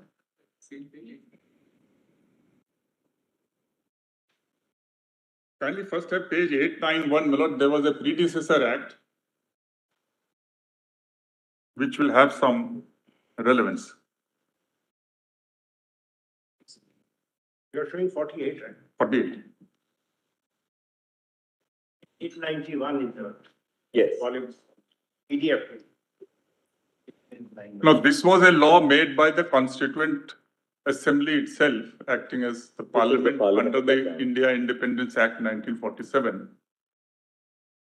And it was exercising all the powers which was earlier being exercised by the Governor General in Council. Because the Government of India Act 1935, to the extent of federation, never came into existence. Right. So the Government of India Act 1919 continued, and the powers of the Governor General in Council were the same there. So all those powers vested and read with India adaptations under the India Independence Act. This law was made. Received the assent of the government. It's a short law, received the assent of the Governor General on the 8th September 48 and is published in the Gazette of India Extraordinary dated 8th September 1948. An act to provide for the regulation of mines and oil fields and for the development of minerals. Whereas it is expedient in the public interest to provide for the regulation of mines and oil fields and for the development of minerals to the extent hereinafter specified, it is hereby enacted.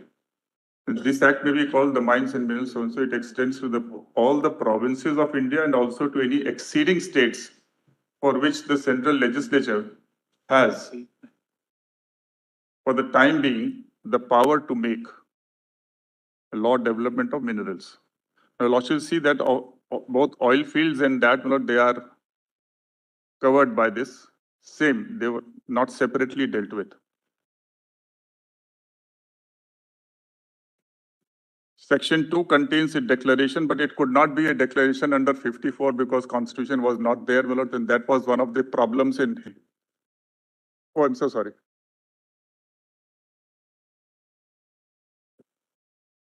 A date, yeah. 8 September. 8 September 1940. The Lordship will notice, historically significant something that it says that provinces of India and two exceeding states. By this time, the issue of accession had not been finally settled. It's September.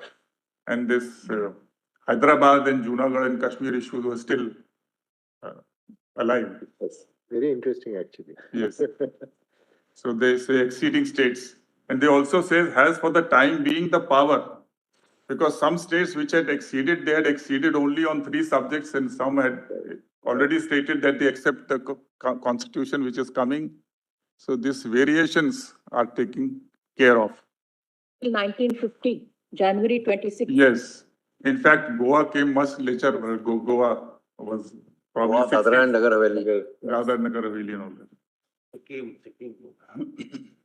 60s, yeah. Yes.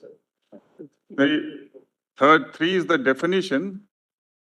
And you'll also see C, minerals includes natural gas and petroleum.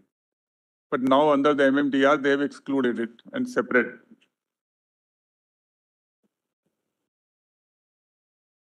Oil field is in E. Then 4, 5, we can leave, kindly have 6.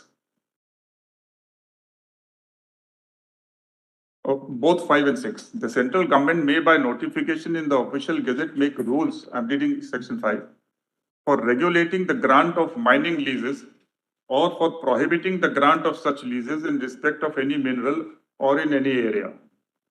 But that was those times, the idea was that investments were not there in the private sector, so state had to do it, so they could prohibit also. Even today, the state and central government can reserve. In particular, without prejudice to generality of foregoing power, such rules may provide for all or any of the following matters. A, manner in which the mineral or areas in respect of which, by whom applications for mining leases may be made. B, authority by which the terms on which and the conditions subject to which mining leases may be granted. C, the maximum or minimum area and the period for which any mining lease may be granted, and terms on which lease may be granted with respect to contiguous area may be amalgamated. Fixing of the maximum minimum rent payable by a lessee, whether the mine is worked or not. Then 6, central government may by notification in the official gazette make rules for the conservation and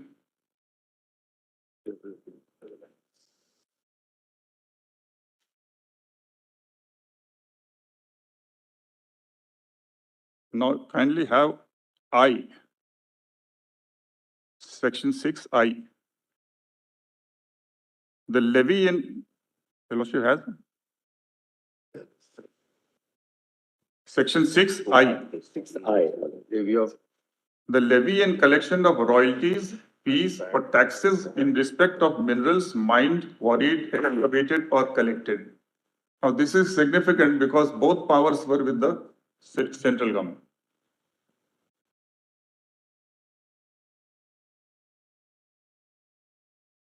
By exercising a rule-making power, it could fix both royalties, fees and taxes in respect of minerals.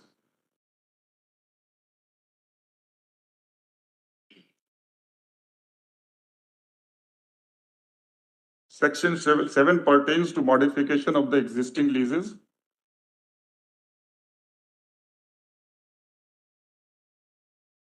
Under section 10, it had to be laid, the rules had to be laid before the legislature, central legislature.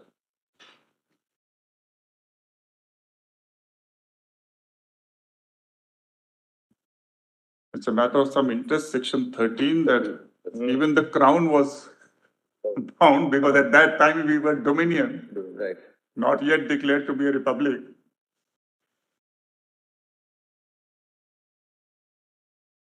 So the Crown was also.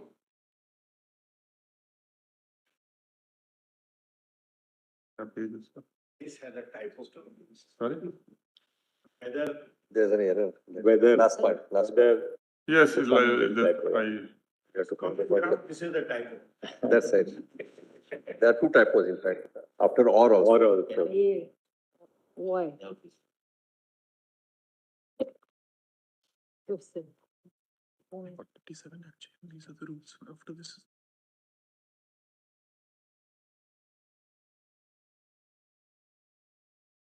So for section 6, I is that royalty and tax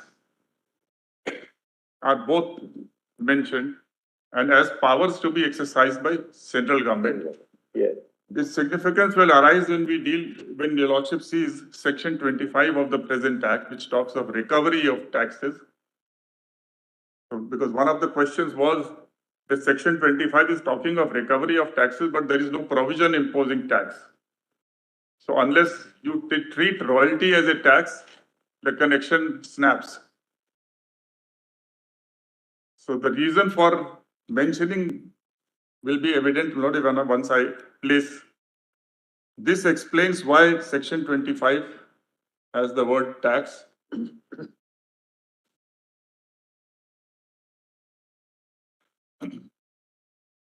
Now kindly have the main act which is still operating. That is MMDR Act 1957.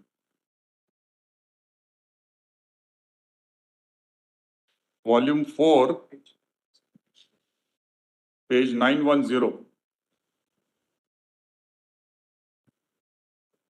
हम तो चीज पढ़ रहे हैं.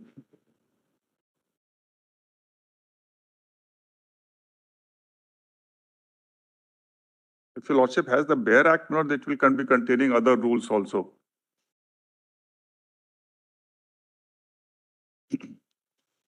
Kindly see, I'll only point out the relevant provisions. Section 3AC is the leased area. The declaration is contained in section 2. Now this declaration will be under entry 54. AC is the leased area, means the area specified in the mining lease within which the mining operations can be undertaken and includes the non-mineralized area required and approved for the activities falling under the definition of mine as referred to in clause I. Now, AE is mineral concession, which is very widely worded, includes mining lease, reconnaissance permits, prospecting license, composite license, and all this. Small c is mining lease, means a lease granted for the purpose of undertaking mining operations, includes sublease. D is mining operations, means any operation undertaken for purpose of winning any mineral.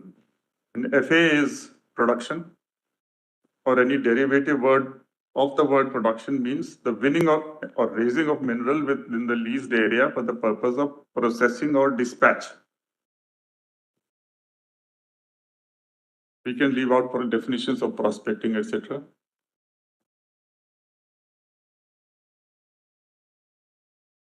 Now, by virtue of section 4, my lord, all mining has to be done under the licenses, permits, and lease.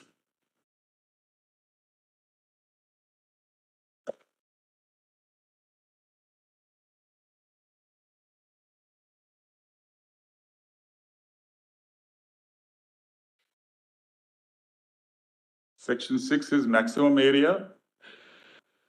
7 is periods, 7 and 8.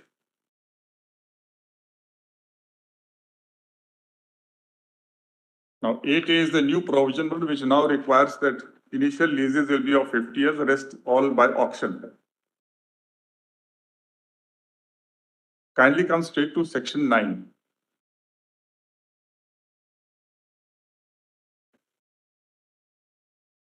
The holder of mining lease granted before the commencement of this act shall, notwithstanding anything contained in the instrument of lease or in any law in force at such commencement, pay royalty in respect of any mineral removed or consumed by him or by his agent, manager, employee, contractor, or sub-lessee from the leased area after such commencement at the rate for the time being specified in the second schedule in respect of that mineral.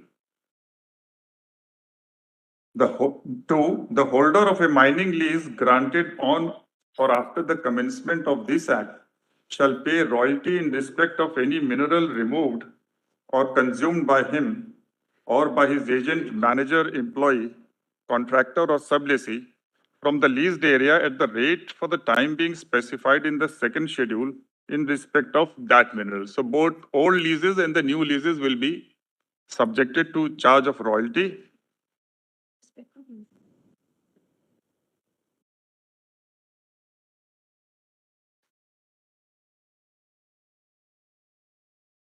The only exception with regard to coal is 2A, that to the extent the workmen consume coal for their own purposes, subject to limitation, royalty will not be charged.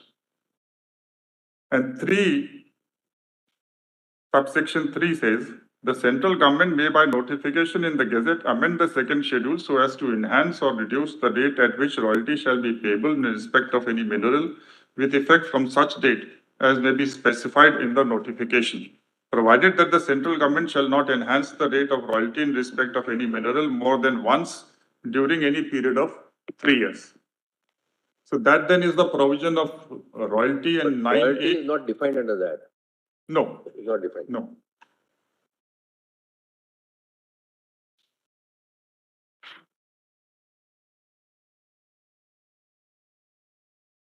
All that it says is that royalty is in respect of minerals which are removed or consumed from the leased area.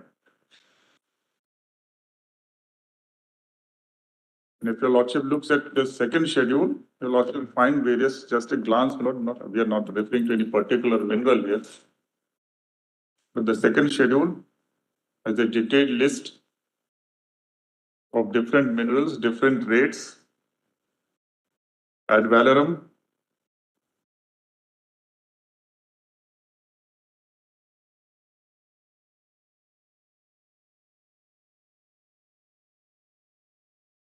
So question, my lord, one of the question is whether this royalty which is levied under section 9 is in the nature of tax, either on a plain reading or by, my lord, bringing in article 366(28) of the constitution, which says, which can be seen at this stage. Tax. That's the main question. Yeah. That's, Everything revolves around nature of the royalty. that's right. Tax or impost is the word used there. So how do we understand this word impost?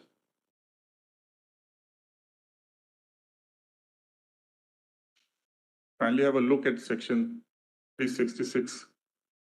Section 36. Article 366, 28.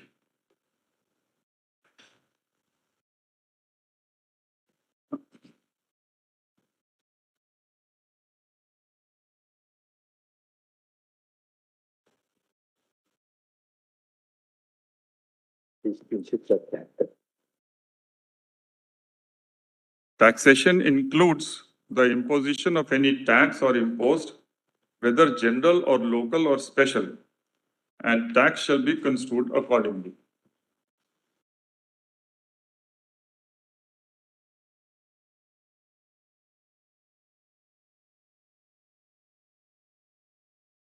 So one question is, how do we look at this word imposed as something completely different from the word along with which it occurs, namely that it should be in the nature of a tax. And the other would be, my lord, that irrespective of the label or the nomenclature which is used, because this issue has arisen, my lord, several times, whether it's cess, which is it a fee or is it tax? Is the fee in the nature of tax or tax in the nature of fee? So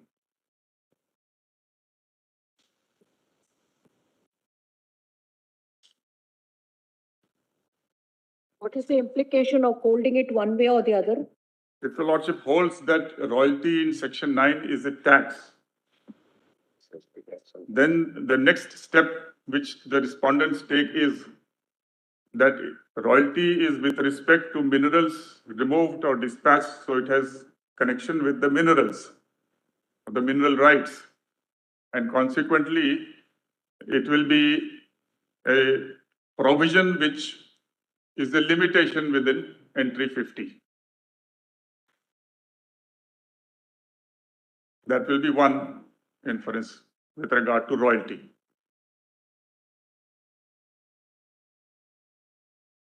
So it will be, therefore the question arises, if we treat this as a tax, then it becomes a case on a plain reading of 9, 1, 2 and 3, where Parliament has arrogated to itself the power to impose tax.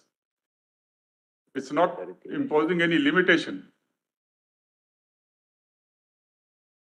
You will not do it, I will do it.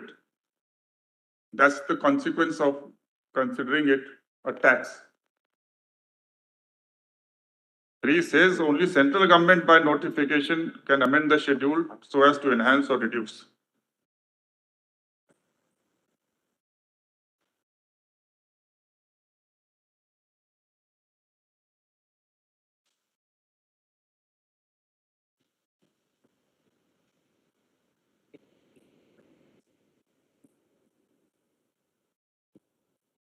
So the Parliament then will not be limiting the state's power, but will be assuming the power to itself to fix, to enhance, to reduce. And that's how the word limitations, the ambit of the word limitation itself becomes an issue. Yes.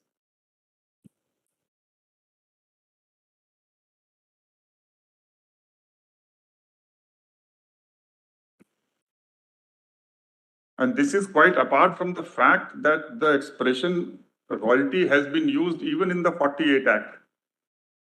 When the Parliament was mentioning both royalty and tax side by side. Right.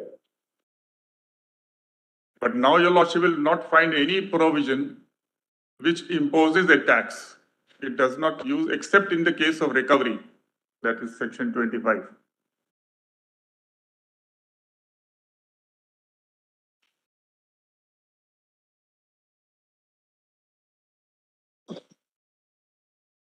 It was necessary to have the word tax in section 25 in a recovery provision alone because 1948 Act had empowered the Parliament to, central government to impose tax also. And it was possible that there are taxes due when this new Act comes into force. Right. So the recoveries would still have to be made up with respect to those tax dues. And consequently, only tax is there. We'll come. Which is the next provision you want us to see?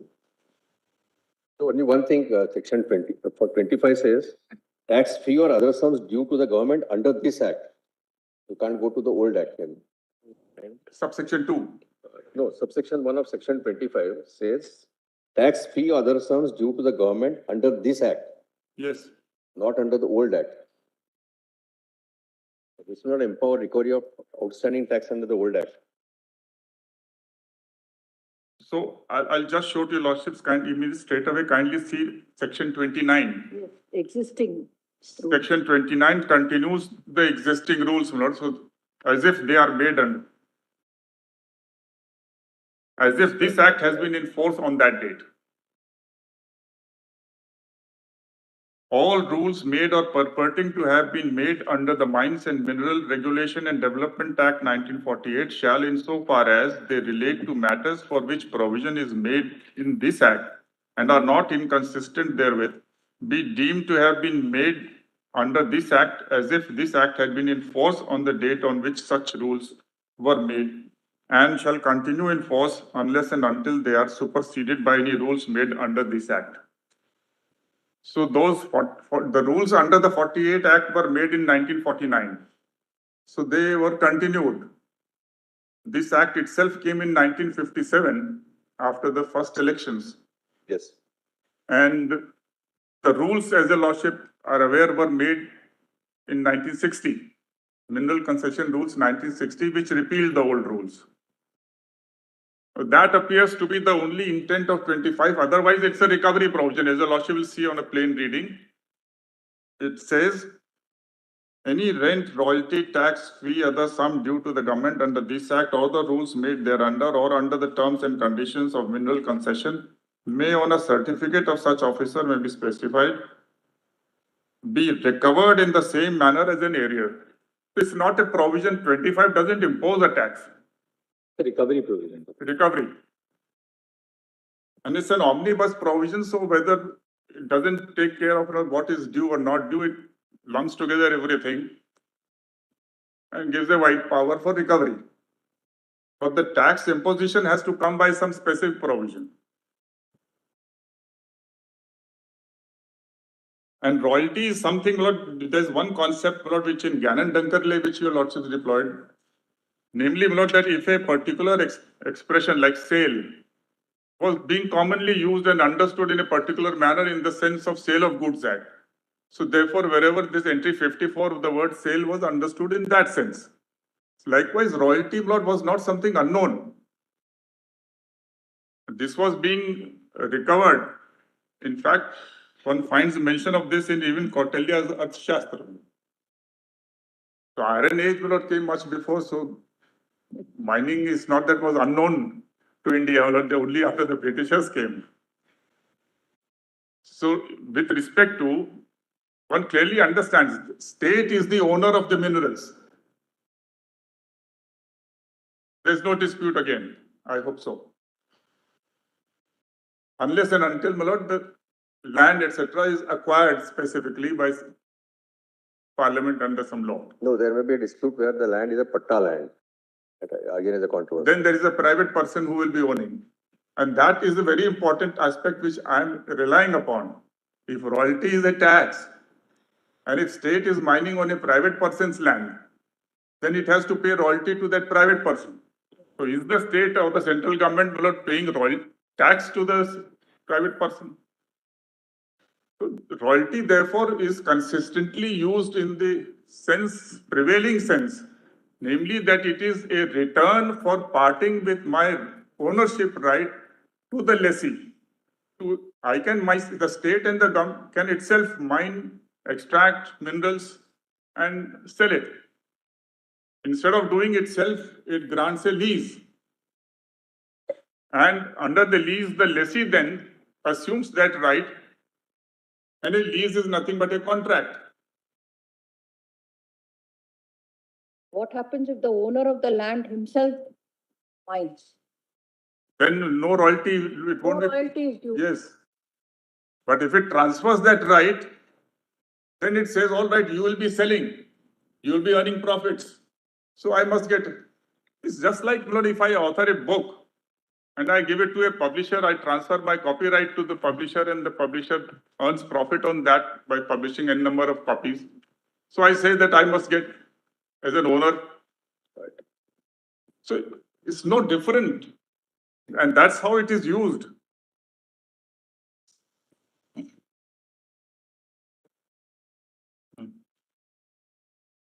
Now see also 9A, which is dead rent.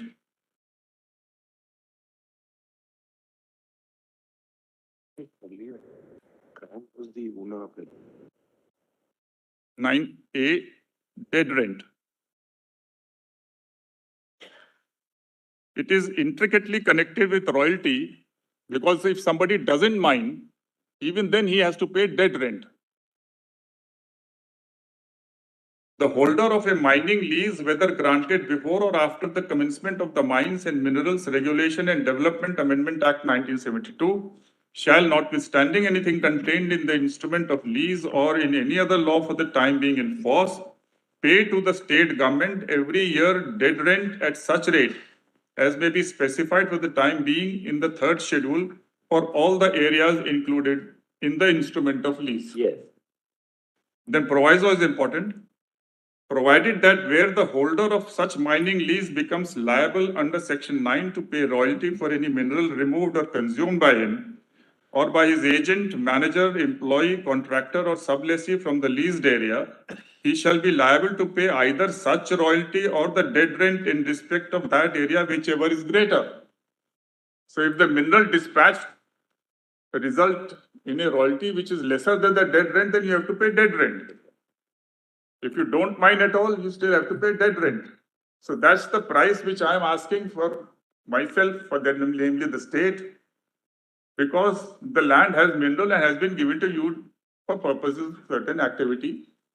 So dead rent assures a minimum return, and royalty may be a higher return or a lesser return. But only one of the two is payable, whichever is greater.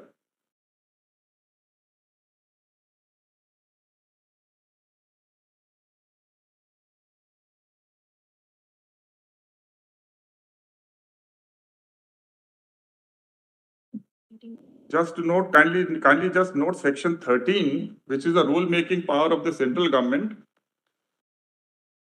13(2)(I).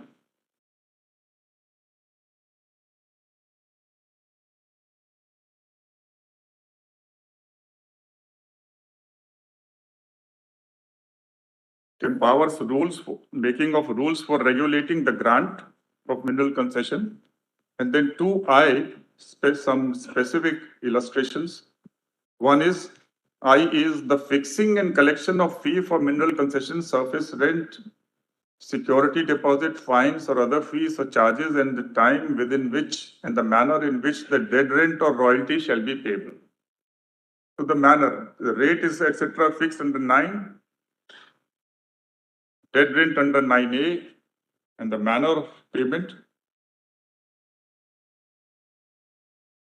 Now section 15(1)(a)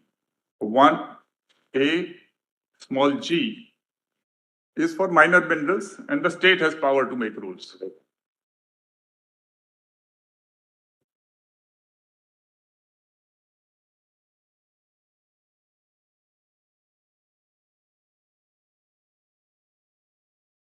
Then kindly have section 17.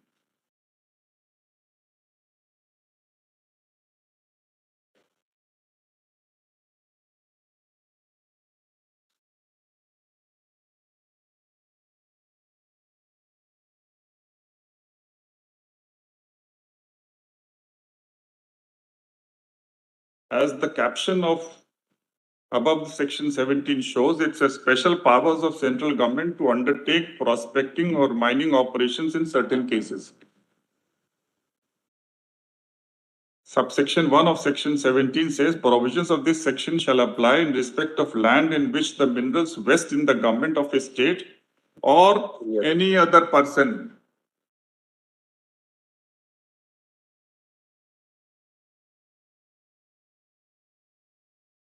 Then kindly have 3. Where in exercise of the powers conferred by subsection 2, the central government, I'm sorry.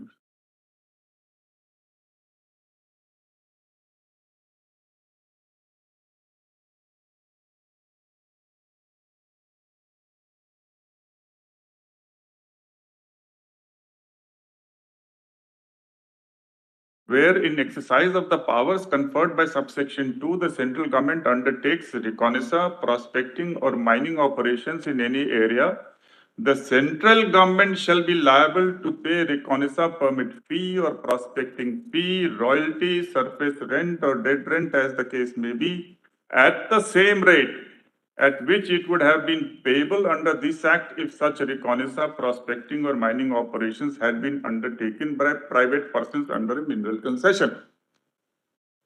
Now, if we treat royalty as a tax, then it will be a strange case of the government paying tax to the private persons. Therefore, royalty under this act cannot be understood as tax. It has to be understood as a return. Because the land belongs to and mineral belong to the private person, to the private person you have to recompense him by paying a return which you are yourself charging.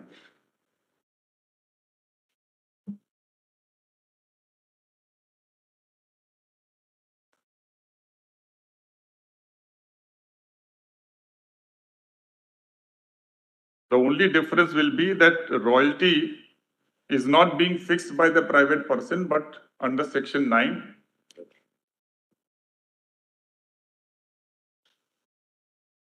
But that's a matter of regulation.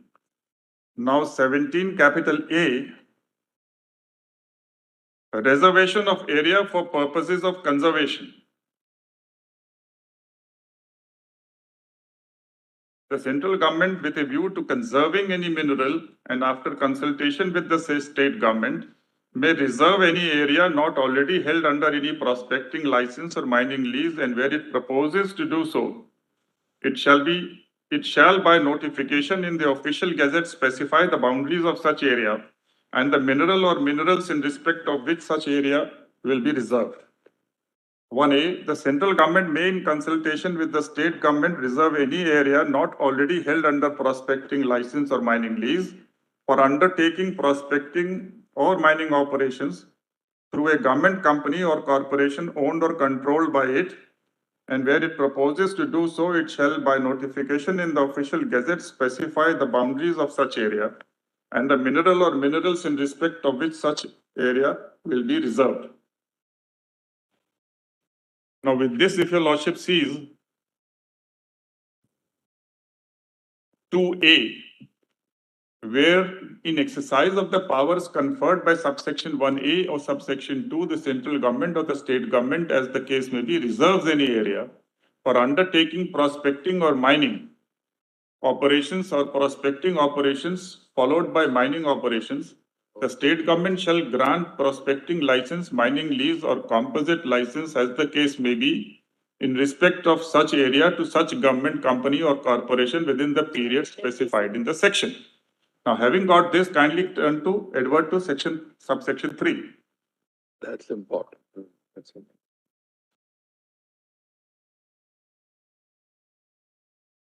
Although 2C also envisages some payment on account of this, but pertinent is 3, subsection 3, where in exercise of the powers conferred by subsection 1A or subsection 2, the central government or the state government, as the case may be, undertakes prospecting or mining operations in any area in which the minerals vest in a private person, it shall be liable to pay prospecting fee, royalty, surface rent or dead rent, as the case may be, from time to time at same rate at which it would have been payable under this act if such prospecting or mining operations had been undertaken by a private person under a prospecting license. So where the minerals are vesting in the private person, it makes sense that if it is a return for the parting of the ownership right to extract minerals and sell them, then it's a consideration virtually. As in the case of Excise Act, my lord, they say that it was a privileges part, or in the case of Spectrum, my lord, which is owned in trust by the central government. So they can charge call it license fee, royalty, etc. They are all considered to be consideration. Or a share, I would put it, my lord, as a share in the mineral value.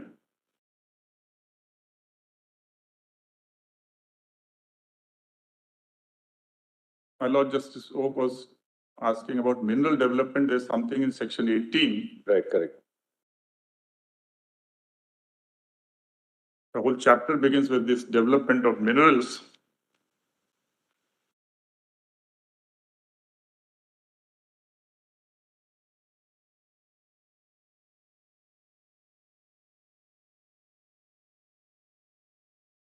Opening of new mines, excavation, collection of minerals taken by owners of mines for purpose of beneficiation, new borings, shaft sinkings.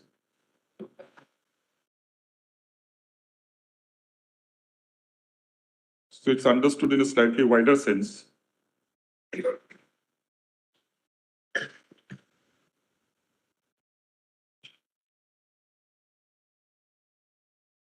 Can we have section 21, of course, is penalty, but if somebody unlawfully mines, under subsection 5, he will still be subjected to payment of rent, royalty, or tax, as the case may be.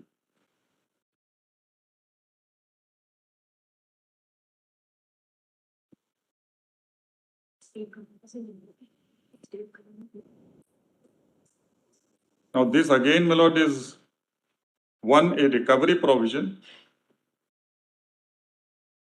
And here, my lord, after the word tax, your lordship will find as the case may be. Where, Mr. Dwivedi? 21? 21(5). Right. Whenever any person raises without any lawful authority any mineral from any land, the state government may recover from such person the mineral so raised or where such mineral has already been disposed of, the price thereof, and may also recover from such person rent, royalty or tax as the case may be.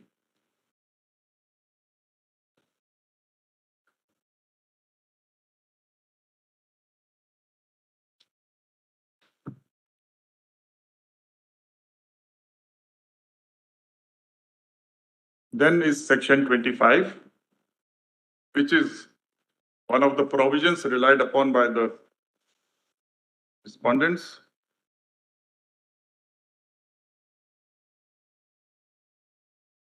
Some of them are appellants, but I'm using this expression generically on the other side. Any rent, royalty, tax, fee or other sum due to the government under this act or the rules made thereunder or under terms and conditions of mineral concessions may on a certificate of such officer as may be specified by the government in this behalf by general or special order be recovered. So just like that other provision, this is also, now in 1972, this subsection 2 was substituted. Any rent, royalty, tax, fee or other sum due to the government either under this act or any rule made thereunder or under the terms and conditions of any mineral concession may on a certificate of such officer. So again, a recovery provision after 72, but it continues to use the word tax. The nature is recovery.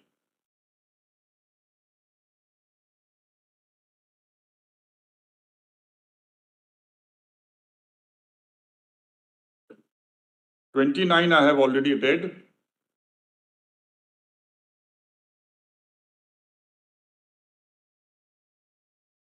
And 33 may be seen, which is also the last section of this act.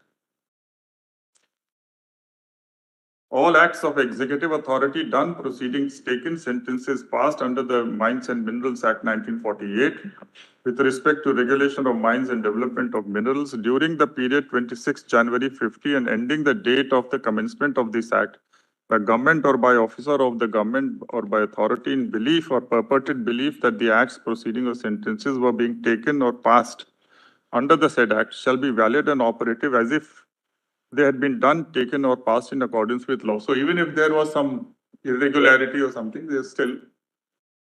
Now, apart from this, there is no other provision which levies specifically any tax. And your lordships have seen that royalty is payable even by the government to the private person, which is something which India Cement did not note at all.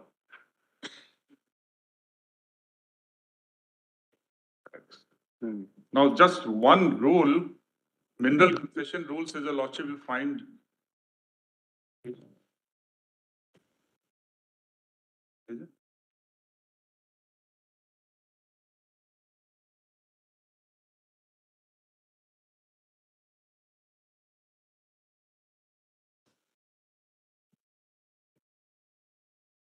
Page 897,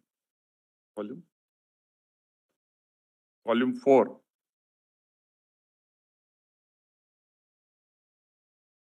Sure, sir. The 1960 rule. 1586. 1586. In the same volume, I think. Oh, I'm sorry, page 1586.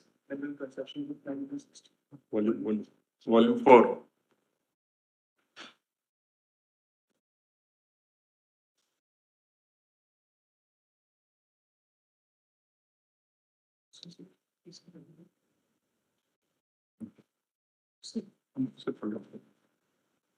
Kindly have rule 64, capital A, which is only. I can't follow my.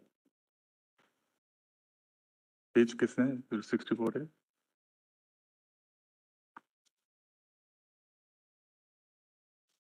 तो sharing वाला कौन सा था 57?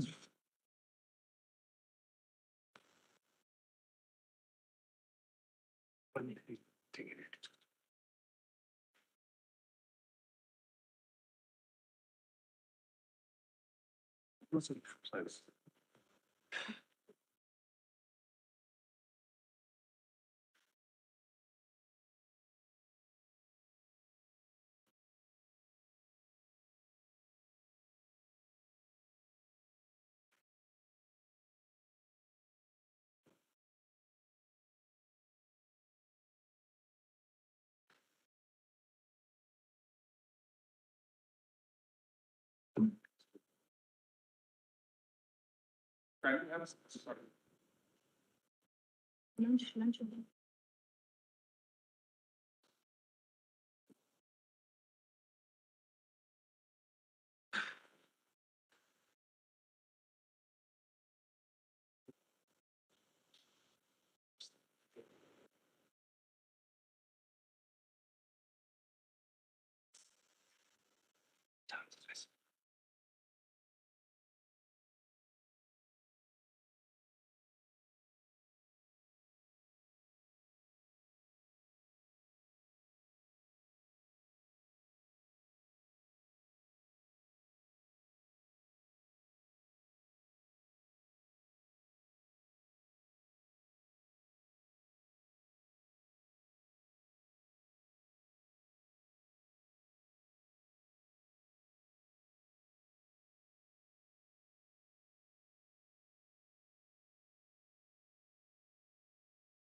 Authority below is the central government. Kindly see chapter 4 of the Mineral Concession Rules 1960.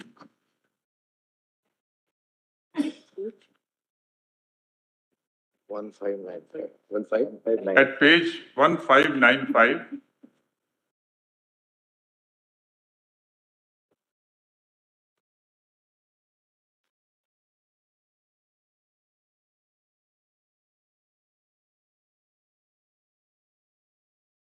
Please see the caption, grant of mining leases in respect of land in which the minerals vest in the government.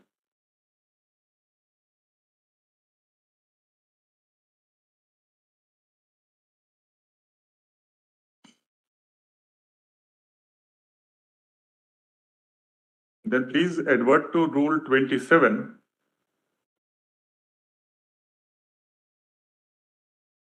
C, 1C, 27 1C.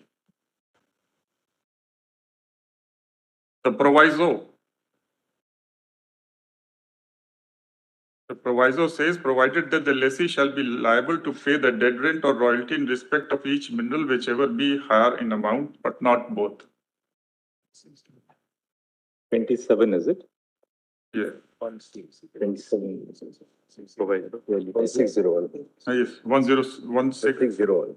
1601. 1600 starts.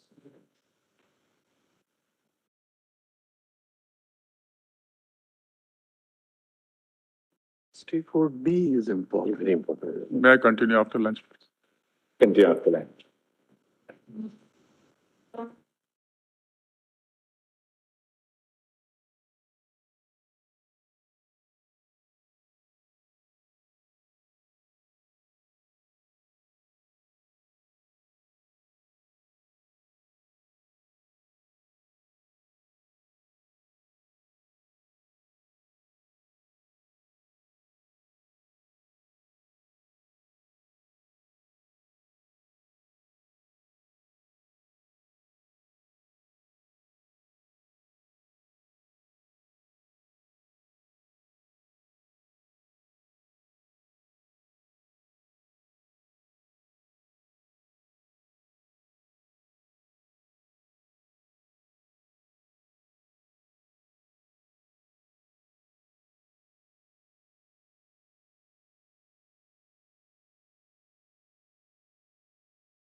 Yes, Mr. Jyoti. Because during the course of the lunch, the first session, I have gained a case, my lord, so Sorry? I have gained a case. Oh, I will also be appearing in 901 with 901. 0.44, State of Odisha.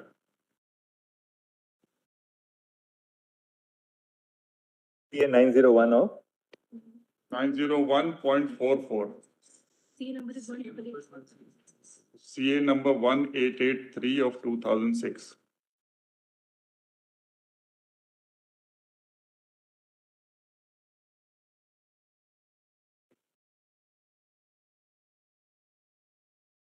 yes. I had shown chapter 4 of the Mineral Concession Rules 1960. Now, if your lordship turns to chapter 5, at page 1608, volume 4.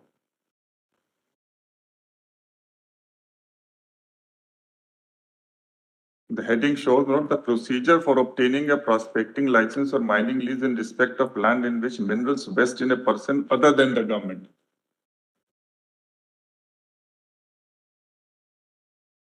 And 41 elaborates that the minerals vest exclusively in a person other than the government.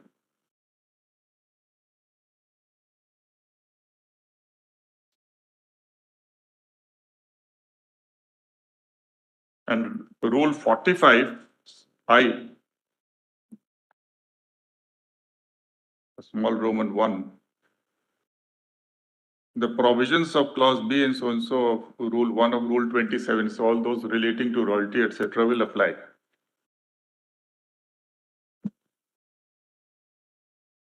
Yes. The important part which you want to stress is, of course, the fact that the minerals in that case vest in a person other than the government. So That's right. So it can't be taxed. It will be very, to say the least, inconsistent to the constitutional scheme that the state is paying a tax for.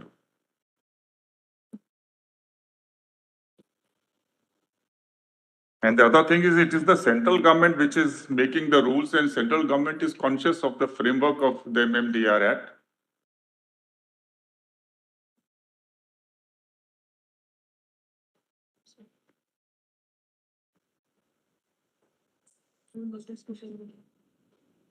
And please see sub-rule 4, Roman 4, 45, Roman 4.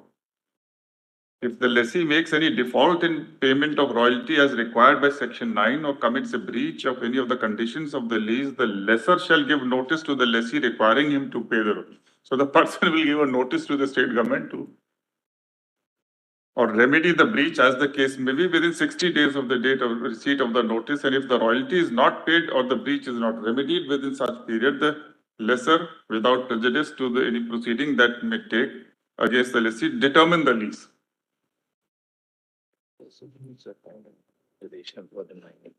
Then please see chapter 6. Now there it envisages some land where some leased area where partly it is owned by them and partly by the private person. Grant of prospecting licenses and mining leases in respect of land in which minerals vest partly in the government and partly in private persons.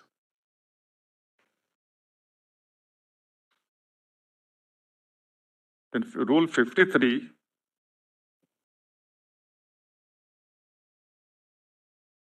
says chapter 3 and 4 to apply to prospecting licenses and mining leases in respect of minerals which vest partly in government and partly in private persons. The provisions of chapter 3 and 4 shall apply in relation to grant of prospecting licenses and mining leases in respect of minerals which vest partly in the government and partly in private person, as they apply in relation to the grant of prospecting license and mining leases in respect of minerals which vest exclusively in the government. At par, provided that the dead rent and royalty payable in respect of minerals which partly vest in the government and partly in private persons shall be shared by the government and by that person in proportion to the shares they have in the minerals. So now this can't be a sharing of tax between government and private person.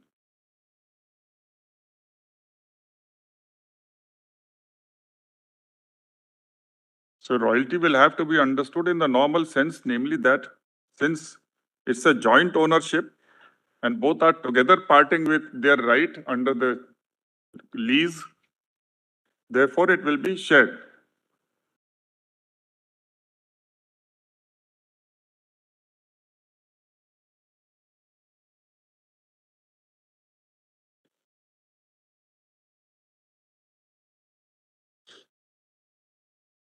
Now, I will not read it, but Lordship may just note 64D, capital D.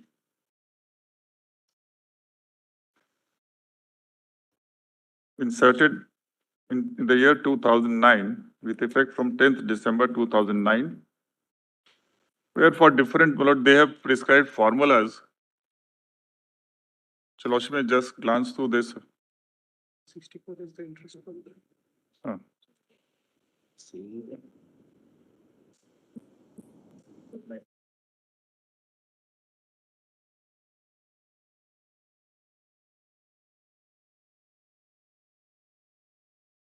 For a moment. Every mine owner, his agent, manager, employee, contractor or sublessee shall compute the amount of royalty on minerals where such royalty is charged on ad valorem basis as follows. For all non-atomic and non-fuel minerals sold in the domestic market or consumed in captive plants or exported by the mine owners, other than bauxite and laterite dispatched. Skip that. You may skip that. Yes. Come to page 1614. There is something, royalty is equal to sale Sale price price of mineral multiplied by rate into of rate of royalty percentage. equal to total quantity of mineral produced or dispatched. So that's the formula prescribed for that particular mineral. So has this royalty something to do with fixation of the price of the mineral? No. As it has. No, whatever be the price the lessee is selling in the market, that will be taken. And in certain cases, the royalty. State price published by IBM. It's a percentage of the price. Next proviso may be seen. This between fixation of the price of a particular mineral with the fixation of royalty? Yes. Anything of that sort? Yes. It will depend upon that. The formula is casted in a manner. Exactly. Exactly. That the price becomes a relevant factor and the prices are fixed by IBM. Right. Those prices should be uniform, perhaps. Now kindly see royalty was the proviso. Provided that if for a particular mineral, the information for a state for a particular month is not published by the Indian Bureaus of Mines, the latest information available for that mineral in the state shall be referred. Failing which, the latest information for all India for the mineral shall be referred. Percentage of sale price. Percentage of.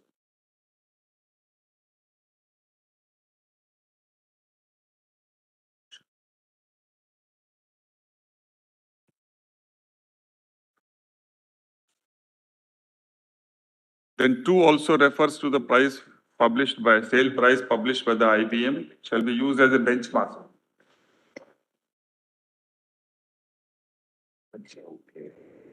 The last 3 lines of 3 also for primary gold, silver, copper, nickel.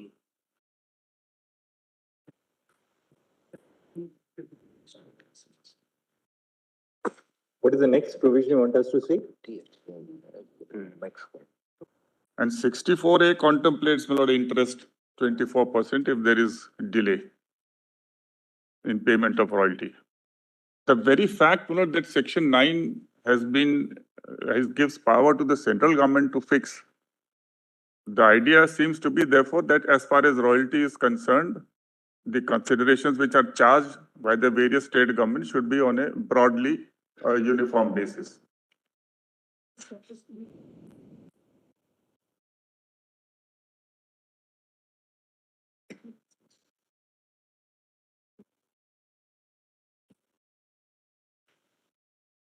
And Rule 68 now repeals the 49 rules. Right.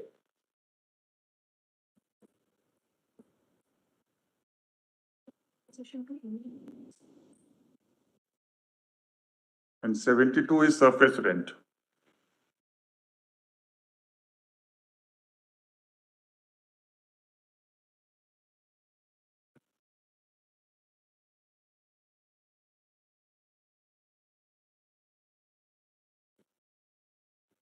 Now kindly see the Form K in which the lease is granted at page 1644.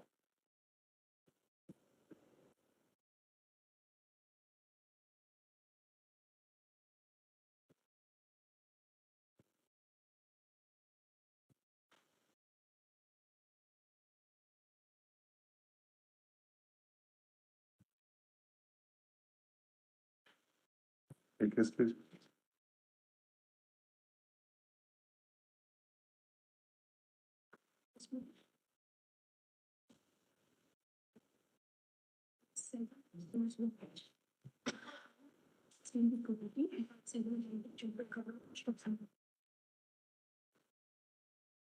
Turn to part 5 of this Form K, which will be at page 1648.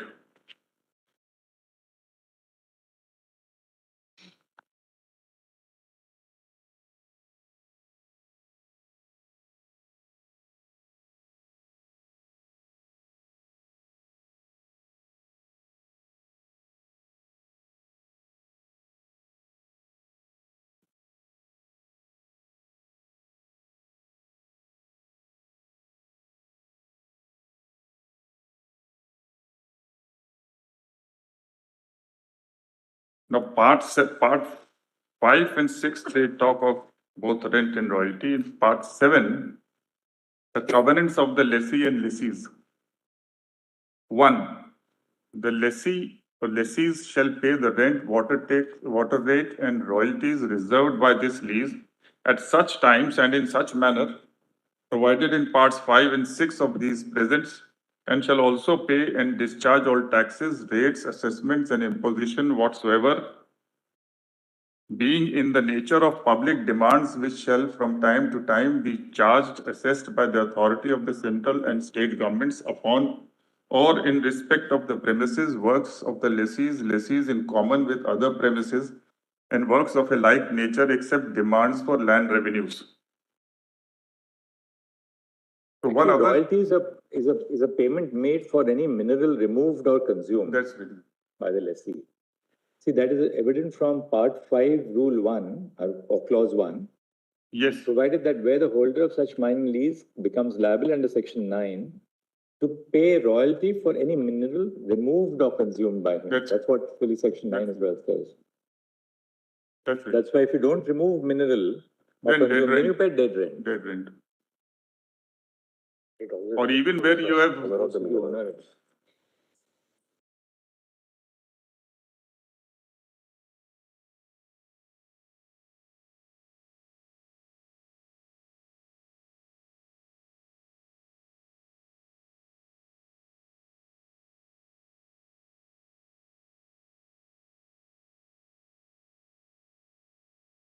Now, 7.1, my lord, shows, like, see the structure of 7.1, part 7.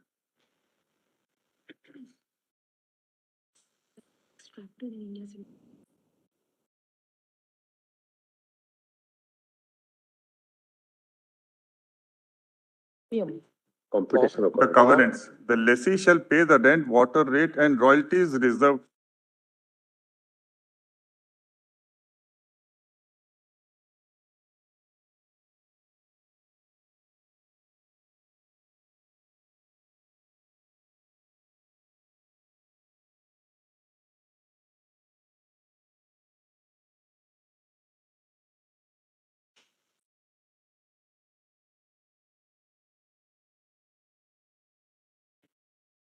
Of royalties given, part 6, para 2, you may like to read that.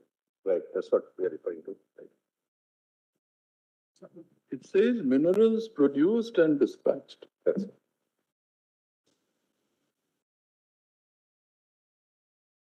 My lords are referring to which clause? Part 649. Part 6, clause 2. 649. 1649. Yes.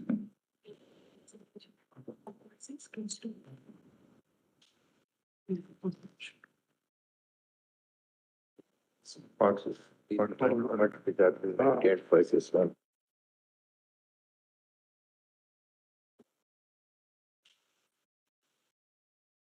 That's for keeping account of what is produced and dispatched.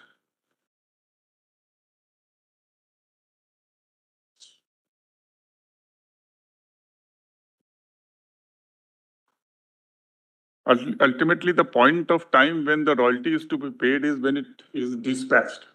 It leaves the leased area.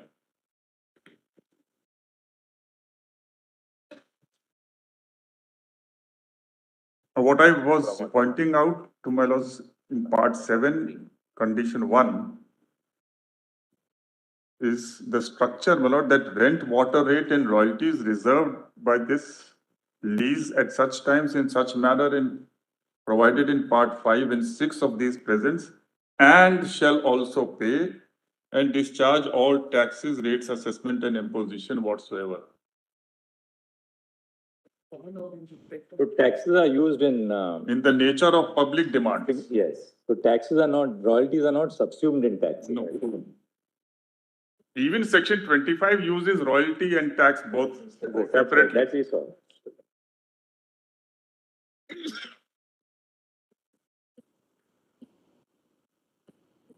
And one explanation I gave, my lord, about why only a recovery of tax provision is there, referring to the previous act and the rules.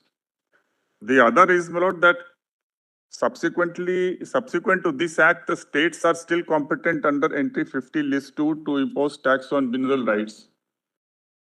So therefore, and it's the provisions say either under this act or this rule or the terms and conditions of the lease. So the lease condition expressly talks of royalty and tax also, because some state can, other states may not. So as the case may be, that's the expression comes in.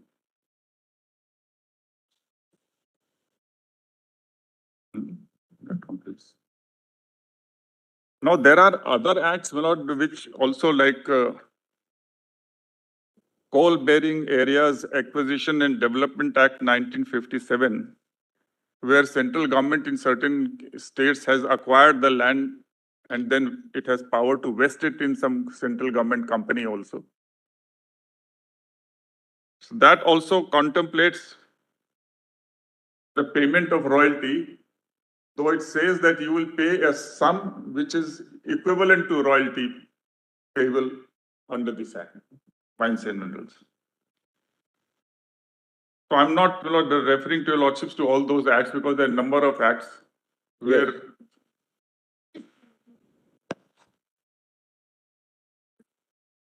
this is section 18A of Coal Bearing Areas Acquisition and Development Act 1957, page 1396 at 1404.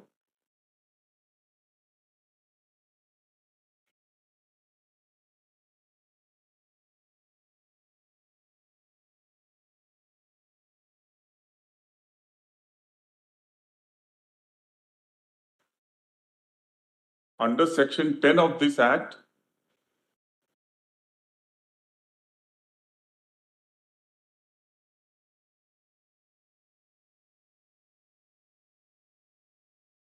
the central government can acquire either the land itself or the rights in the land. Same module.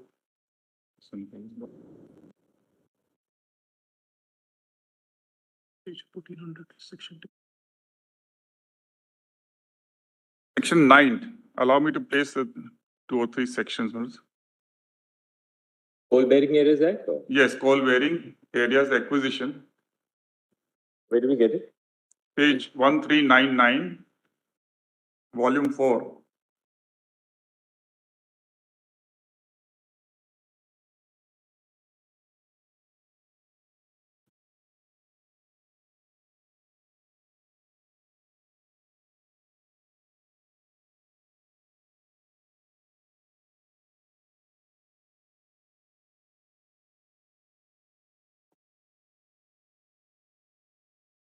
Section 9 is declaration of acquisition. where the central government is satisfied after considering report, if any made under it, that any land or any rights in or over such land should be acquired, a declaration shall be made by it to that effect, and different declarations may be made from time to time in respect of different parcels of land or of rights in or over such land covered by the same notification under section 1 of 7, irrespective of whether one report or different reports has been made, provided that no declaration in respect, something like section 6 of the Land Acquisition Act.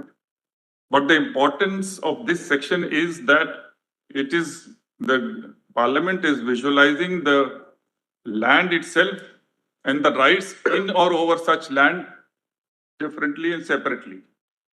They are distinct rights. Even under the MMDR Act, when the lease is granted, so the right to the leased area in the form of lease is by virtue of the grant of lease. But the right to extract the mineral and dispatch it is by virtue of the conditions of the lease. So either of the two can be acquired or both. Then 10 says, vesting of land or rights in central government. On the publication in the official gazette of the declaration under section 9, the land or the rights in or over the land, as the case may be, shall vest absolutely in the central government, free from all encumbrances. Where the rights under any mining lease granted or deemed to have been granted by a state government to any person are acquired, under this act, the central government shall, on and from the date of such vesting, be deemed to have become the lessee of the state government, as if the mining lease under the mineral concession rules had been granted by the state government to the central government, the period thereof being the entire period for which such a lease could have been granted by the state government under those rules. So if you acquire only, then you become a lessee of the state government. Then 11, power of central government to direct vesting of land or rights in a government company. Notwithstanding anything contained in section 10, the central government may, if satisfied that a government company is willing to comply or has complied with such terms and conditions as the central government may think fit to impose, direct by order in writing that the land or the rights in or over the land, as the case may be, shall, instead of vesting in the central government under section 10 or continuing to so vest in the government company either on the date of publication of the declaration or on such other date as may be specified in the direction. And then 12 is taking of possession. Now kindly see 18A.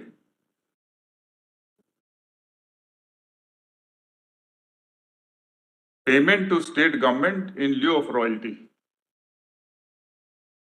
Notwithstanding anything contained in this act where any land or any rights in or over land belonging to a state government, other than the rights under a mining lease granted or deemed to have been granted by the state government to any person vested in central government under section 10 or in a government company under section 11.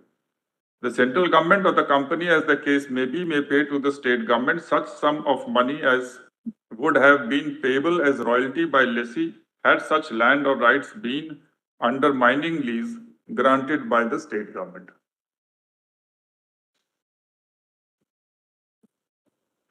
So if the central government does not transfer it to the company and keeps it to itself and does mining, then it will pay a sum which is equivalent to royalty.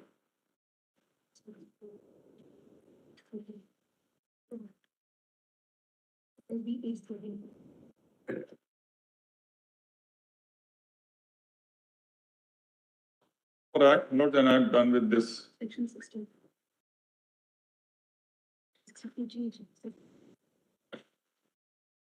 This is Page 4. 4B, the Offshore Areas Mineral Development and Regulation Act 2002.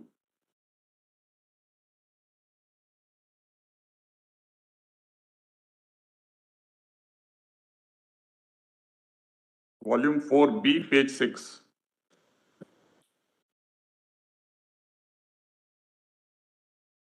Council section. Kindly see section 16 at page 13.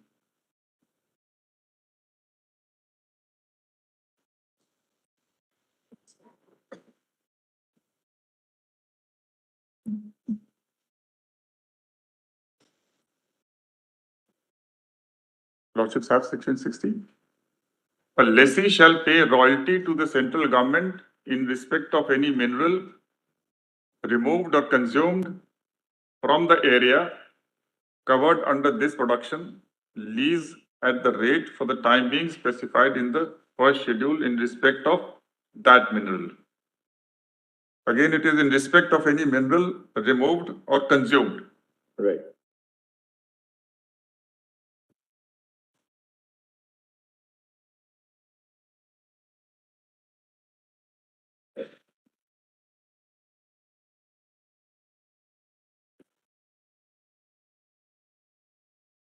So the question now, my lord, is having seen the scheme of royalty, the fact that a private person pays royalty to the government and the government pays to the private person if the government is mining in an area where the minerals are owned by a private person.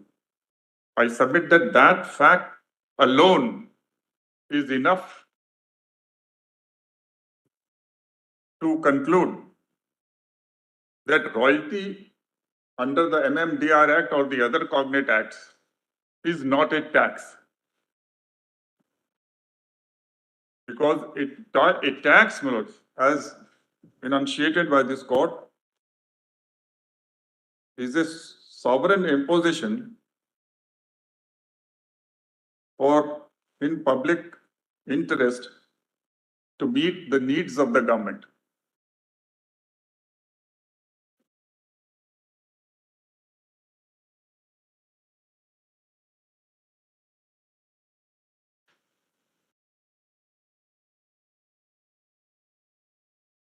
And this has been so held by all the honorable judges unanimously, my lord, in Jindal's case. I'll show that those paragraphs. Distinguishing between tax and.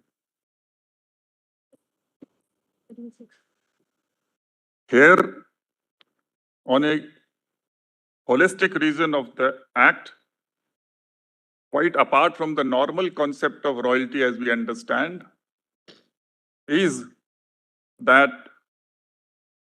royalty is being paid to the owner of the minerals, be it government or a private person. Logically, therefore, my lord, since the owner is parting with his right to extract and sell the minerals in the market in favor of a lessee or a deemed lessee under law, therefore, the lessee is required to pay a particular share.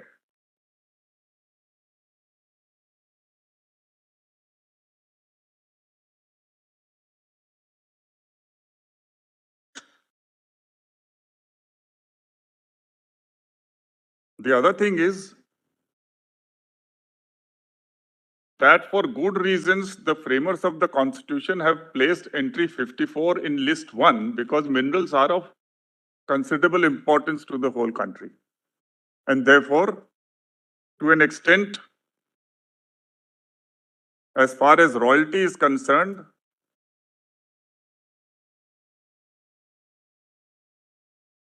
some broad uniformity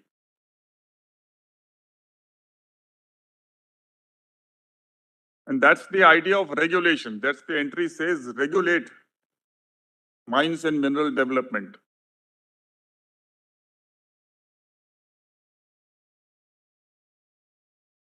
Before independence, many state provinces were making their own rules and own royalties were being fixed in the way they wanted. So therefore, in the interest of the country, the fact that there is an uniformity envisaged as regards royalty would not mean, my lord, that it's a taxation.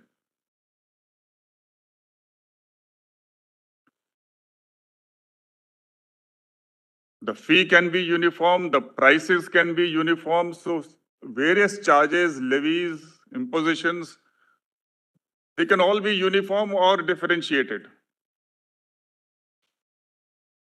Even the Parliament, while fixing royalty, as the Lordships have seen in the rules, they can fix different royalty for different minerals. And Parliament is also competent to fix a different rate of royalty for different states if it can classify it appropriately. So that idea of classification remains with the central government and it can do that. So whether it wants a complete uniformity or broad uniformity or differentiated rate of, it's up to the central government. Indeed. But that does not make it a tax. Because one of the assertions from the other side is that since it's a uniform imposition by the Parliament under this, so therefore it's in the nature of tax. And for that, they draw sustenance from the word imposed in Article 366(28).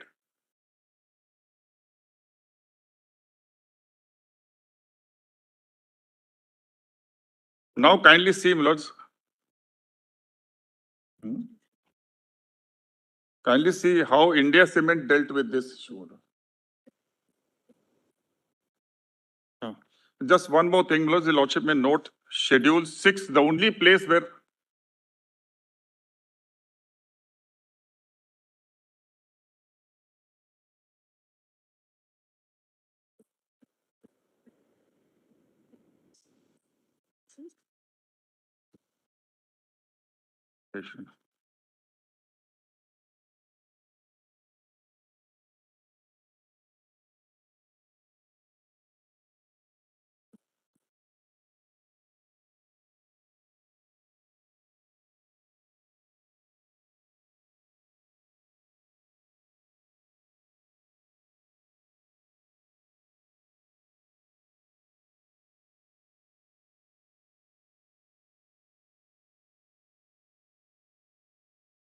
kindly have a lot before the case, not Schedule 6. The only place where Constitution uses the expression royalty is in Schedule 6.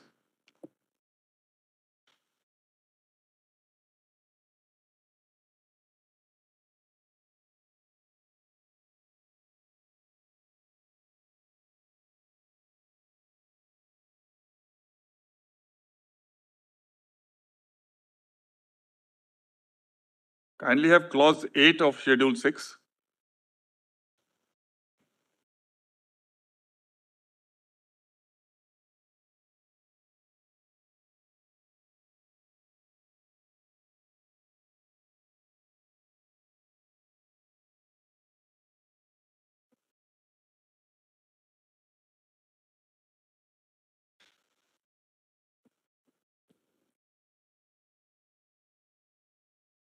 Now, this 6th schedule refers to Article 244(2) and 275(1).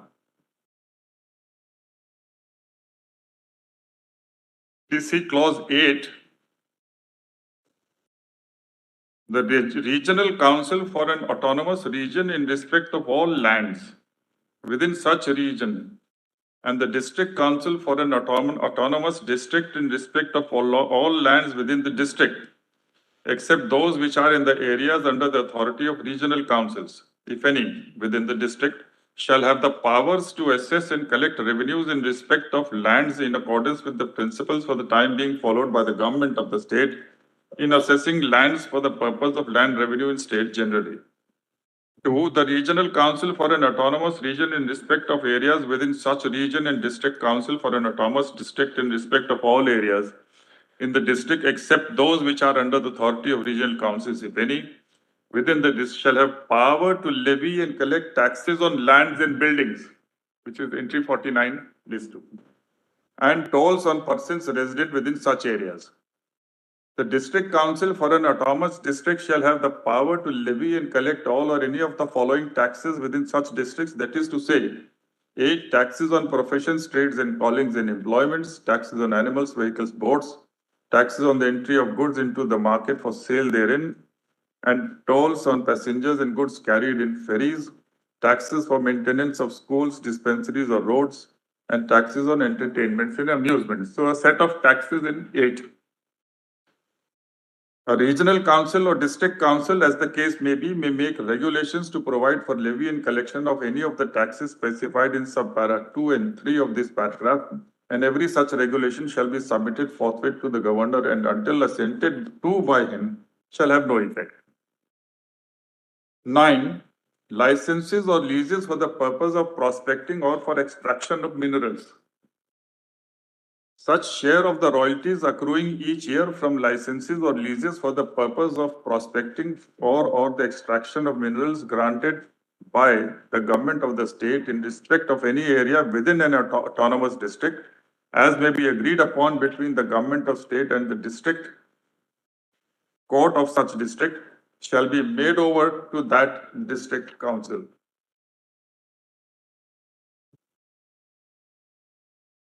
It's interesting that the district court is brought in. I don't know, is it correct? Should be district council. Should be council. Distinction. Yeah. The distinction. If any dispute arises, shall be referred to the governor for the determination.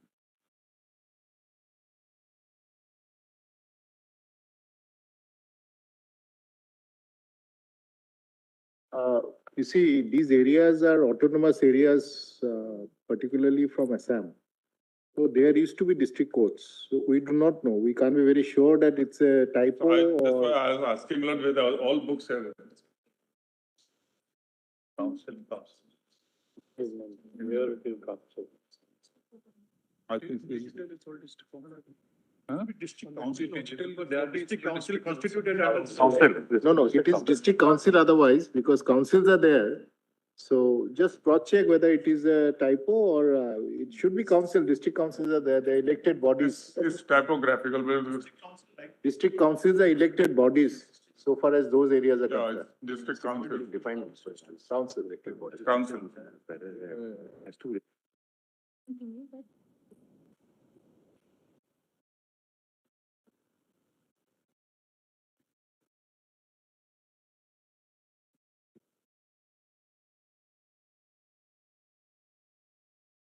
Now, what I'm trying to point out is not that taxing power has been separately mentioned in 8, and royalty is for the extraction of minerals is separately placed in 9.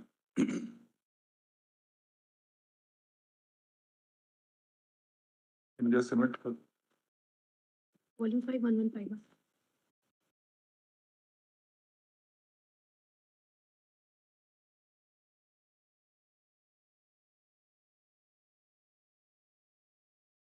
Cement now? Yes.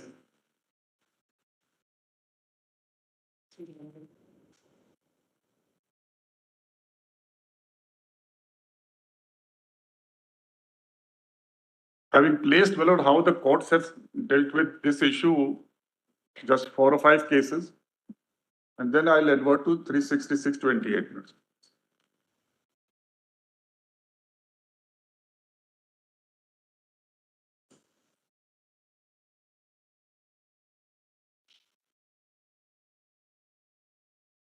And kindly allow me, my lord, to read India Cement and Keshav Ram, my lord, in some detail, my lord, because the Yes. conflict is between those two. In any case, that will also approach of cover these two what they would have cases. otherwise. Yeah.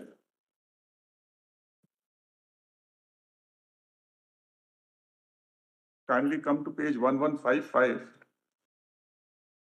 Of? Volume 5.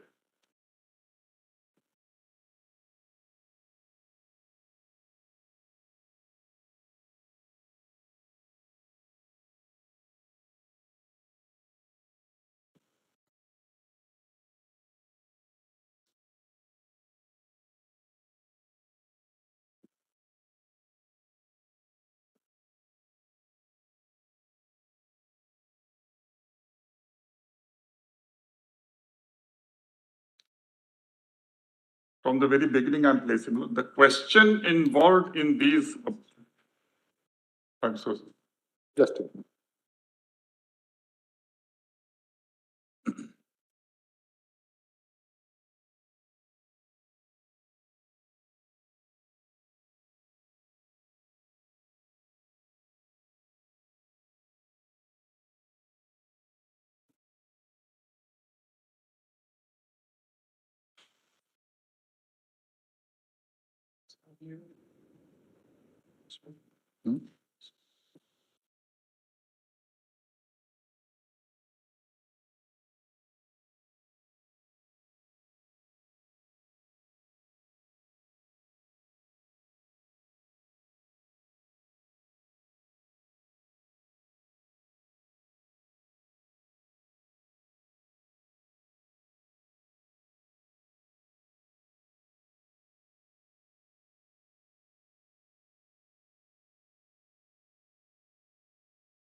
May I please? I think Justice Bhuya is some problem. Yes, no, it's fine. The question involved in these appeals, especially petitions and writ petitions, is whether levy of cess on royalty is within the competence of the state legislature. In order to appreciate the question, it is necessary to refer to certain facts. Civil appeal so-and-so is an appeal by special leave from the judgment and order of the High Court of Madras dated 13th October 69. In writ appeal number 46467, the appellant is a public limited company incorporated under the Indian Companies Act 1913. The company at all relevant times used to manufacture cement in factory at Talayuthu in Tirunelveli district and at Sankari Durg in Salem district of Tamil Nadu. By GO dated 19th July 63, the government of Tamil Nadu sanctioned the grant to the appellant mining lease for limestone and concrete for a period of 20 years over an extent of 133.91 acres of land in the village of Chinagondanur, Taluk, Salem district, out of the extent of 133.91 acres comprised in the mining lease. An extent of 126 acres was patta land and only the balance of 7.7 acres government land. This lease was in accordance with mineral concession rules. 1960. Similar part of the land was patta land and part was government land. Two surviving members, in their both on this side. We have a little bit of connect on this side also. That's right, that's it. I was about to say that. Right. Correct. The last thing, then Chief Justice, ultimately it comes down to this: do we accept the Mysore Patna view, or do we accept the Rajasthan Patna? That's how it was argued. And the most pleasant surprise on our side was when Mr. Parasaran got up and supported the petition. This time also the union has filed an affidavit.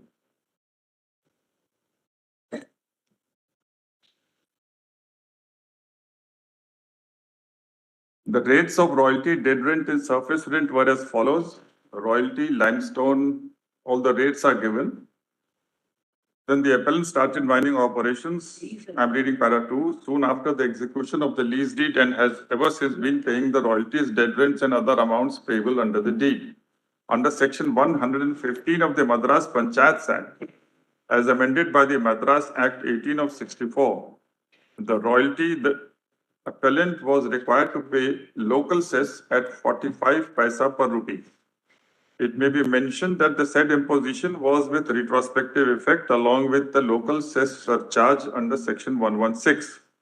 The contention of the appellant is and was at all the relevant times that cess on royalty cannot be levied. This may be marked below that the issue is only whether cess on royalty. This is the common question which falls for consideration and requires determination in these appeals and petitions.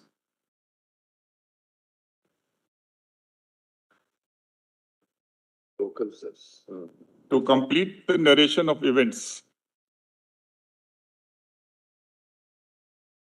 it has to be noted that the collector sent a communication on April 10, 1965 demanding cess or royalty payable under the Act on Minerals carried on during the period July 1, 1961 to December 31, 1964, and the petitioner was threatened by serious consequences in case of default of payment on receipt of that communication.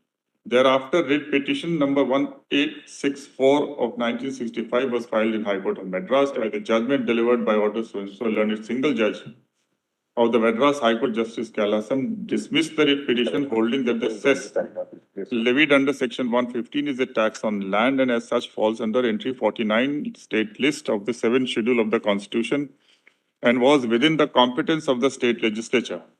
A reliance was placed by learned single judge on the decision of this court in HRS Murthy versus Collector of Chittor, another constitution bench judgment of Honorable 5 judges. He held that cess levied under Section 15 was a tax on land, though fixed with a reference to the land revenue in regard to Section 116 of the Act. The learned single judge held that the maximum limit had been prescribed by the government by rules, and therefore there was no arbitrariness about the levy.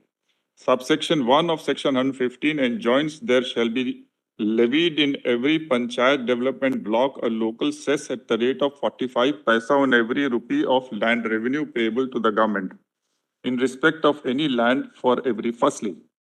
An explanation to the said section was added and deemed always to have been incorporated by the Tamil Nadu Panchayats Amendments and Miscellaneous Provisions Act 1964, being Tamil Nadu Act 18 of 1964, which provided as follows. Explanation. In this section and in section 116, land revenue means public revenue due on land and includes water cess payable to the government for water supplied or used for irrigation of land, royalty, lease amount, or other sum payable to the government in respect of land held directly from the government on lease or license, but does not include any other cess or the surcharge payable under section 116, provided that land revenue remitted shall not be deemed to be land revenue payable for the purpose of this section.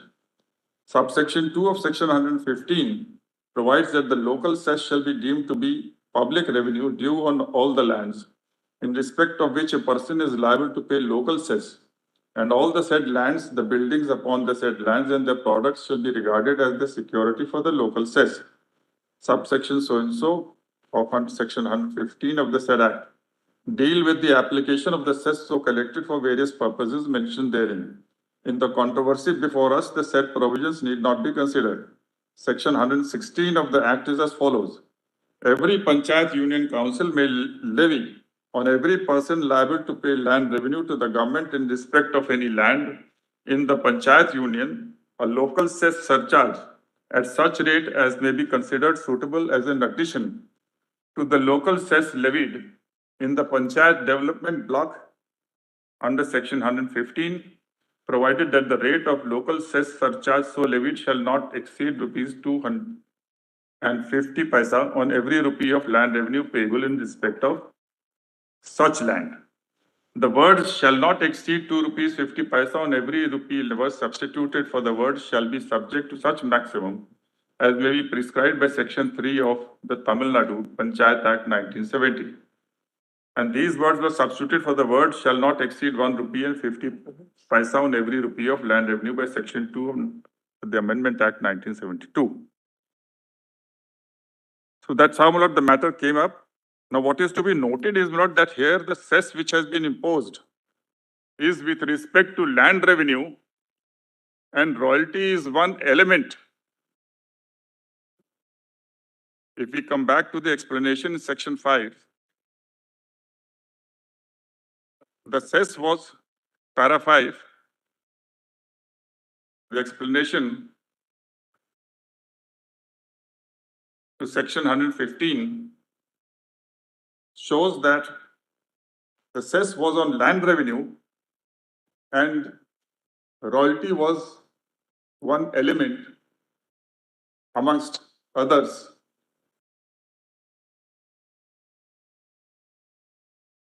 Or evaluating the total quantum with respect to which the cess will be calculated.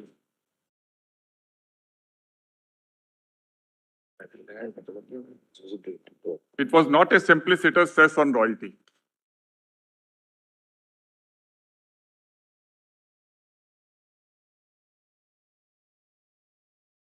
The appellant, then paragraph 10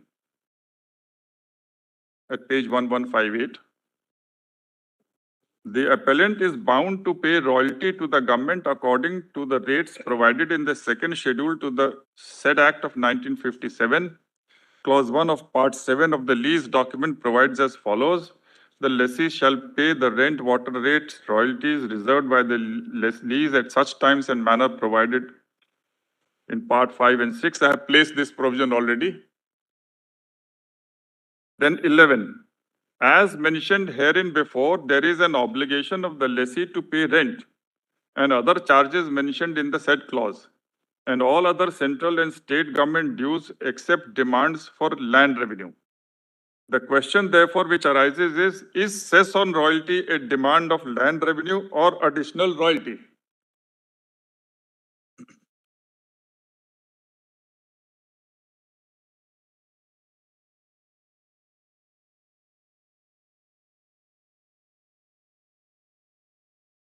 One can understand this question as posed, Lord, that because if conclusion is that the cess on, in as so far as royalty is there, the element of royalty goes up.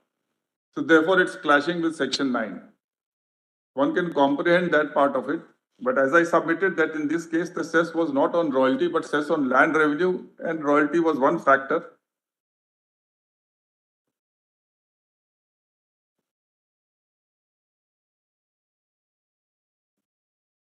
Then kindly come to para 14. 12. 12 is a mention of counsel. Give us some more clarity. All right. Last 6 lines. For the appellant and or petitioners, we have heard Mr. Nariman, Mr. Chitle, Mr. Salve, and for the interveners, Mr. K.D. Prasad, Mr. Chaudhary, Ms. Sita Vedalingam, have made the submissions. For the state of Tamil Nadu, Mr. Krishnamurthy Iyer and Mr. V. Krishnamurthy have made the submissions. We have had the advantage of submissions made by Learned Attorney General on behalf of the Union of India. The issues are common in the writ petitions as well as appeal. The question involved in the appeals in the writ petition is about the constitutional validity of section 115(1) of the Act insofar as it sought to levy as local cess 45 naya paisa on every rupee of the land revenue payable to the government, meaning of land revenue being artificially expanded by the explanation so as to include royalty payable under the mining lease.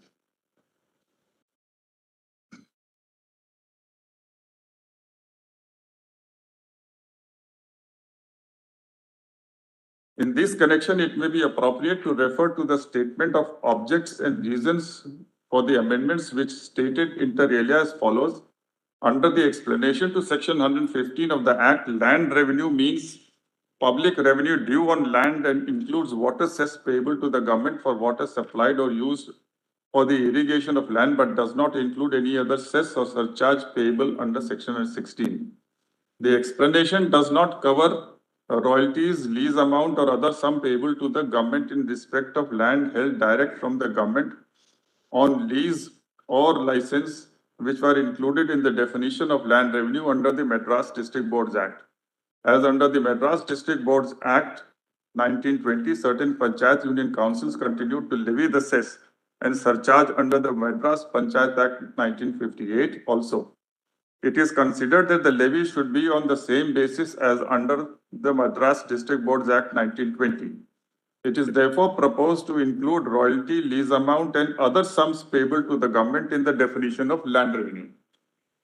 In the explanation to the section 115 of the Act, and also to validate the levy and collection of the cess and surcharge made hitherto on the said basis. It is obvious that the said amendment was intended to bring royalty within the explanation and definition of land revenue in section 115, as well as section 116, and was effected by Gazette Notification 1964 by Act 18 of 1964. In order to appreciate the controversy, it has to be understood that in this case, royalty was payable by the appellant, which was prescribed under the lease deed, the terms whereof have been noted herein before.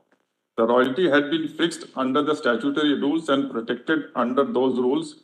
The royalty was fixed under the Mines and Minerals Regulation and Development Act 1957, which is Central Act, by which the control of mines and minerals had been taken over by the central government.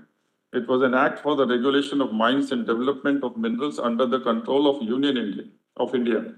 That act was to provide for the regulation of mines and development of minerals under the control of the Union of India. Section 2 of the Act declares that it is expedient in public interest that Union of India should take under its control the regulation of mines and mineral development to the extent provided in the Act. Section 9 is then quoted.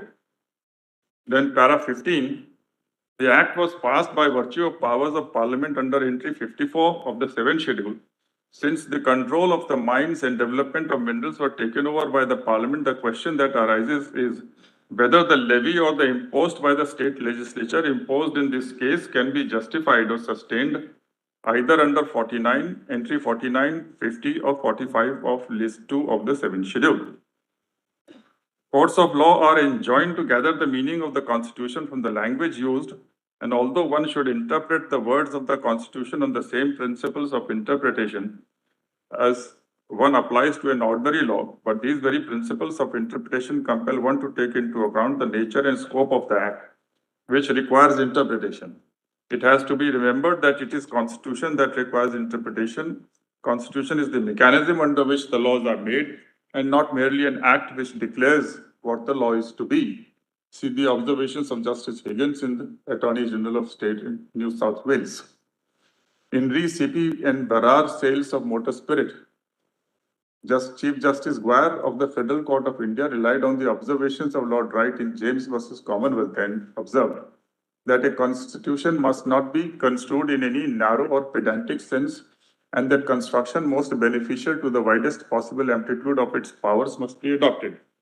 The learned Chief Justice emphasized that a broad and liberal spirit should inspire those whose duty it is to interpret the Constitution, but they are not free to stretch or pervert the language of the enactment in the interest of any legal or constitutional theory, or even for the purposes of supplying omissions or correcting supposed errors.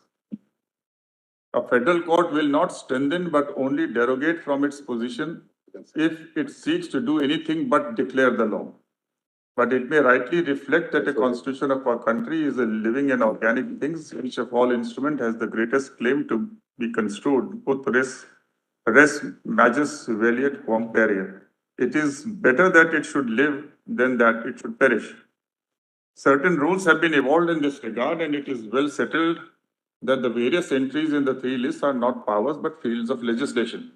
The power to legislate is given by Article 246 and other articles of the Constitution. See the observations of this court in Calcutta Gas Company. The entries in the three lists of 7 scheduled to the Constitution are legislative heads or fields of legislation. These demarcate the area over which appropriate legislature can operate. It is well settled that the widest amplitude should be given to the language of these entries, but some of these entries in different lists or in the same list may overlap and sometimes may also appear to be in direct conflict with each other. Then it is the duty of the court to find out its true intent and purpose, to examine a particular legislation in its faith and substance to determine whether it fits in one or the other of the lists. See the observations of this court in H.R. Banthia and H.S. Dillon. The lists are designed to define and delimit the respective areas of respective competence of the Union and the states. These neither impose any implied restriction on the legislative power conferred by Article 246 of the Constitution, nor prescribe any duty to exercise the legislative power in any particular manner.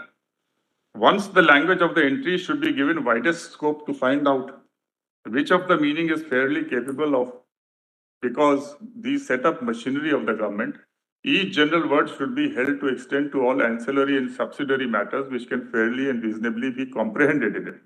In interpreting an entry, it should not be reasonable to import any limitation by comparing or contrasting that entry with any other one in the same list. It is in this background that one has to examine the present controversy. Here we are concerned with cess on royalty. One can have an idea as to what cess is from the observations of Justice Hidayatullah, as the learned Chief Justice then was, in Guruswamy and Company versus State of Mysore, where at page 571, the learned judge observed the word cess is used in Ireland and is still used in India, although the word rate has replaced it in England.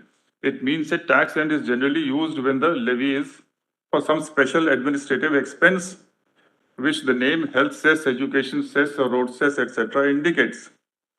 When levied as an increment to an existing tax, the same matters not for the validity of the cess must be judged of in the same way as the validity of the tax to which it is an increment. The said observations were made in the dissenting judgment, but there was no dissent on this aspect of the matter. Relying on the aforesaid observations, Mr. Nariman, appearing for the appellant, and the petitioner suggested that the impugned levy in this case is nothing but a tax on royalty and is therefore ultra vires of the state legislature. Mr. Krishnamurthy, appearing for the state of Tamil Nadu, submitted that the cess in question in the instant case is a levy in respect of land for every firstling. He urged that the words "a local cess at the rate of 45 paisa on every rupee of land revenue payable" qualify the words land revenue. These words are only intended, according to Mr. Krishnamurthy, to mean cess payable. It is, however, not possible to accept this submission in view of the obligation indicated by the language of the provision. Cess is not on land but on royalty, which is included in the definition of land revenue. None of the three lists of the schedule of the Constitution permits or authorizes a state to impose a tax on royalty. This levy has been sought to be justified under entry 45, list 2 of the 7th schedule. Entry 45 deals with land revenue, which is a well-known concept and has existed in India before the Constitution came into force. In N.R. Reddy, Justice Jagan Mohan Reddy, as the learned judge then was of Andhra Pradesh High Court, while sitting in division bench, observed that no Land Revenue Act existed in the composite state of Madras, nor had the Rayatwari system ever been established by legislative enactment. Learned judge at page 306 of the report observed that in earlier days, sovereigns had, in exercise of their prerogative right, claimed a share of the produce of all cultivated land, known as Raj Bhagam, or by any of the various other names, and had fixed their share or its cumulative money value from time to time according to their will and pleasure. The learned judge noted that as long as the share of the sovereign was being paid, the sovereign had no right to the possession of the lands, and the proprietorship of these land was vested in the occupier who could not be removed because another offered more. The right of sovereign to share in the produce as observed by the government of Madras is not rent, which consists of all surplus produce after paying the cost of cultivation and the profits of agricultural stock, but land revenue only, which ought, if possible, to be so lightly assessed as to leave a surplus or rent to the occupier when he in fact lets the land to others or retains it in his own hands. It was noted that the amount of tax that was levied before the Mohammedan rule amounting to 1/8, 1/16, 1/12 according to Manu, depending on the differences in the soil and the labor necessary to cultivate it, and it even went up to 1/4 in times of urgent necessity as of war and invasion. The later commentators Yajnavalkya, Apastambh, Gautam, Bodhayan, and Narad have all asserted not only the right but the extent of share. When the British came to India, they followed not only the precedent of the previous Mohammedan rulers, who also claimed enormous land revenue, with this difference that the Mohammedan rulers claimed they could never fully realize, but what the British rulers claimed they realized with vigor. It is not necessary to refer in detail how land revenue developed in India after the advent of the British rules. There was an appeal from the said decision of the High Court, and this court dismissed the appeal in state of AP versus N.R. Reddy. It is, however, clear that over a period of centuries, land revenue in India has acquired a connotative meaning of share in the produce of land, to which the king or the government is entitled to receive. It was contended on behalf of the appellants that the impugned measure, being a tax not on the share of the produce of land, but on royalty, royalty being the return received from the produce of the land. So far there is no argument that royalty is tax versus the share in the produce of land. It's the argument of the petitioners themselves. Revenue was payable for winning materials from the land. In the premises, it was contended that it cannot be attributable to entry 45 list 2 of the 7th schedule, being not a land revenue.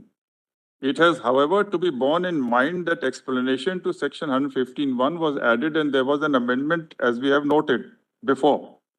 That very explanation makes a distinction between land revenue as such and royalty, which by amendment is deemed to be land revenue. It is therefore recognized by the very force of that explanation and the amendment thereto that the expression royalty in section 115(16) cannot mean land revenue, properly called or conventionally known, which is separate and distinct. It was also contended on behalf of the respondent state of Tamil Nadu, Mr. Krishnamurthy Iyer, that it could also be justified under entry 49 list 2 of 7th schedule as taxes on lands and buildings. This, however, cannot be accepted.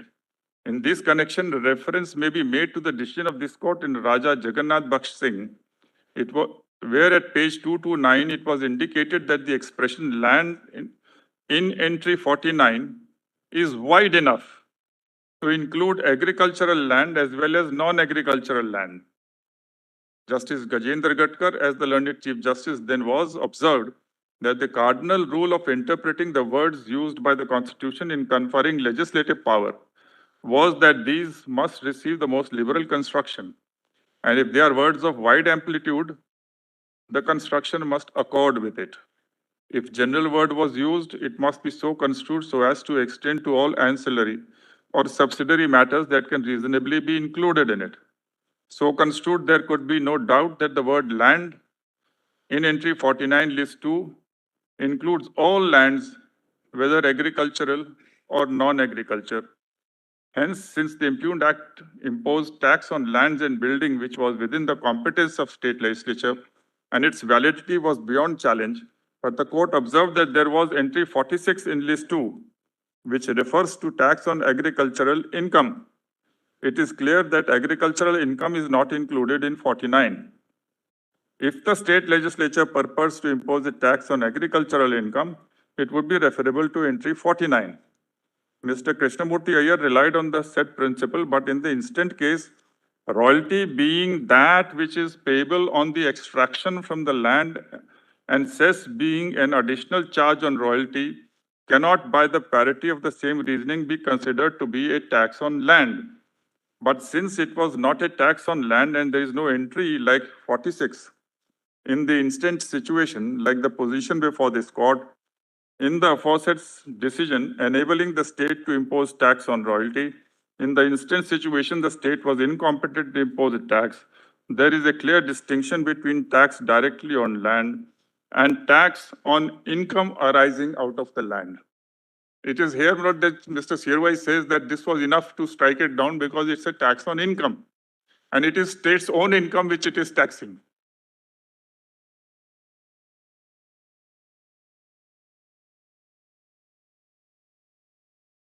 But this judgment does support, so far as entry 49 list 2 is concerned, that it is to be very widely construed and includes all types of land. The aforesaid decision confirmed the above position in new Manik Chowk spinning and weaving mills. This court, after referring to the several decisions, observed that entry 49 or list 2 of the 7th schedule only permitted levy of tax on land and building. It did not permit the levy of tax on machinery contents in or situated on the building, even though the machinery was there for the use of the building for a particular purpose. Rule 7.2 of the Bombay Municipal Corporation rules was also held to be accordingly ultra-virus in the said case.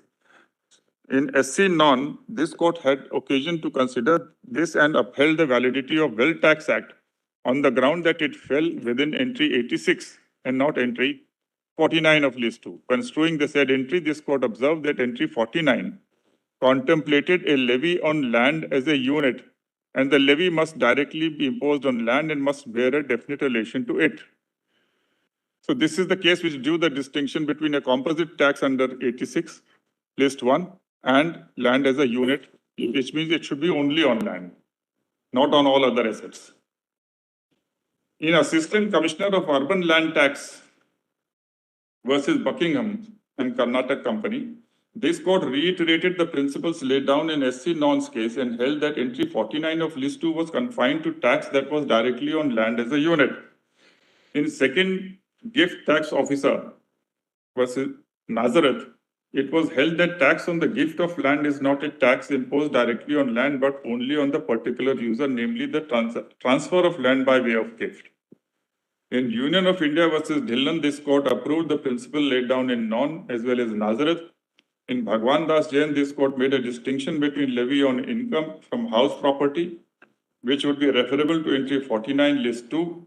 It is therefore not possible to accept Mr. Krishnamurthy's submission that the cess on royalty cannot possibly be said to be a tax or an impost on land. Mr. Nariman is right that royalty which is indirectly connected with land cannot be said to be taxed directly on land as a unit. In this connection, a reference may be made to the differentiation made to the different type of taxes for instances, one being professional tax and entertainment tax. In Western India theatres, it was held that the entertainment tax is dependent upon whether there would or would not be a show in cinema house. If there is no show, there is no tax. It cannot be a tax on profession or calling.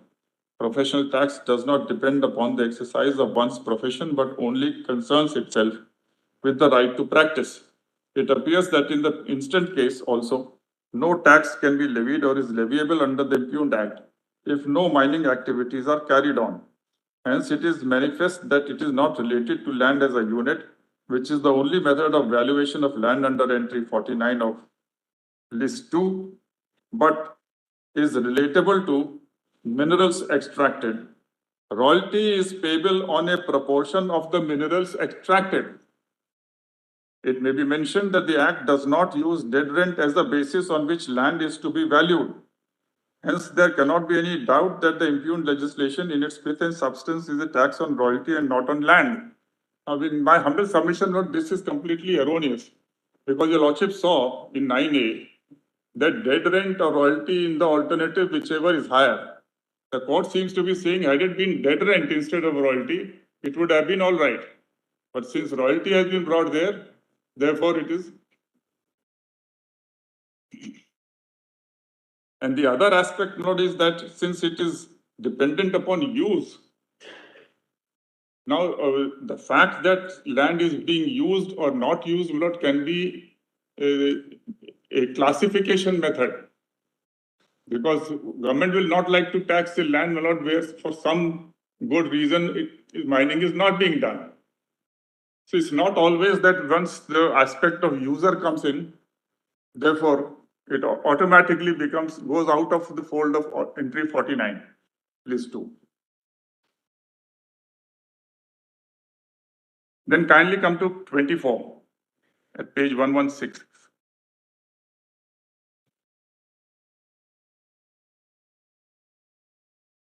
On behalf of the state of Tamil Nadu Learned Council, Mr. Krishnamurthy Iyer sought to urge that it can also be sustained under entry 50, list 2.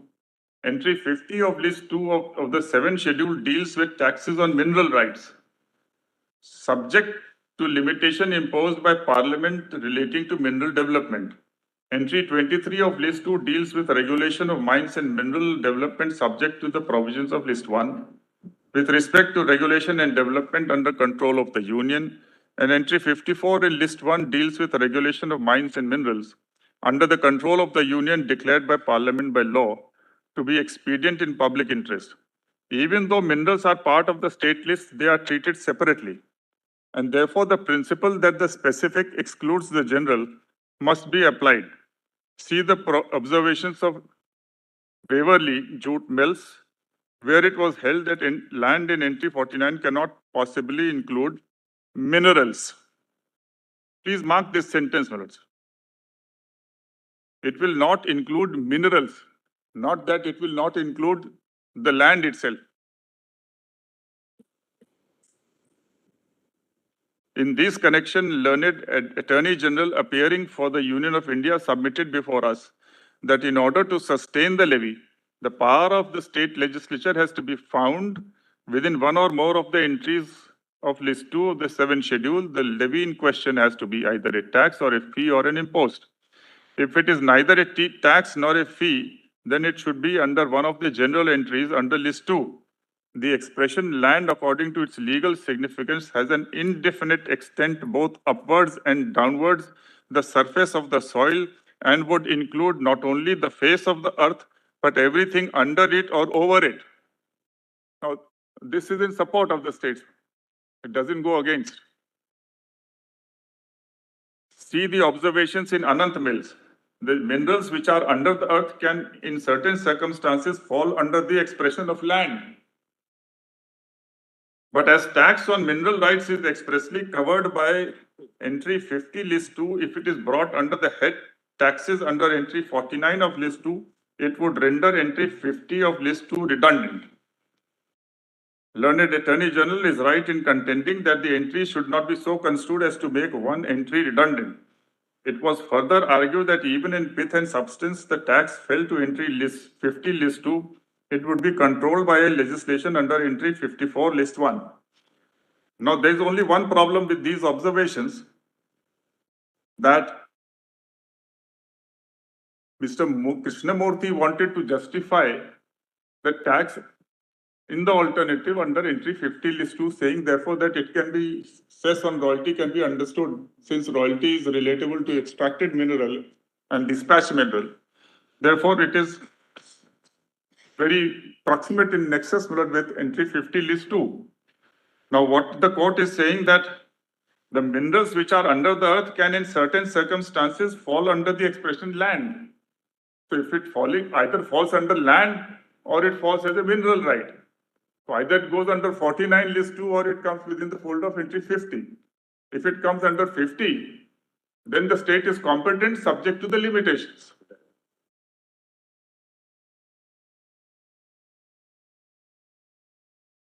On the other hand, Learned Attorney General submitted that if it be held to be a fee, then the source of power of the state legislature under entry 66, read with entry 23 list 2, here also the extent to which regulation of mines and mineral under the control of the union is declared by Parliament by law to be expedient in public interest, to the extent such legislation makes provision, will denude state legislature of the power to override the provision of entry 50 list 2. Now this again, my lord, in my humble submission is completely erroneous. 54 will not denude, it will not enable Parliament to arrogate to itself any power of tax.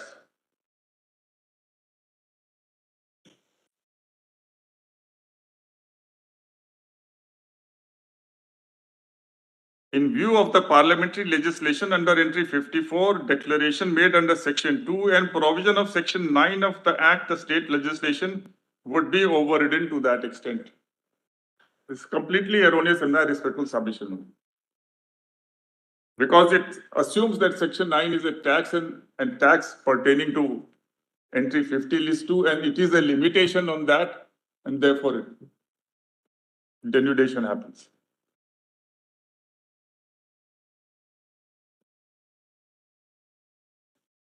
Then they refer to Hingir Rampur and also the observations of state of Odisha versus Tulak.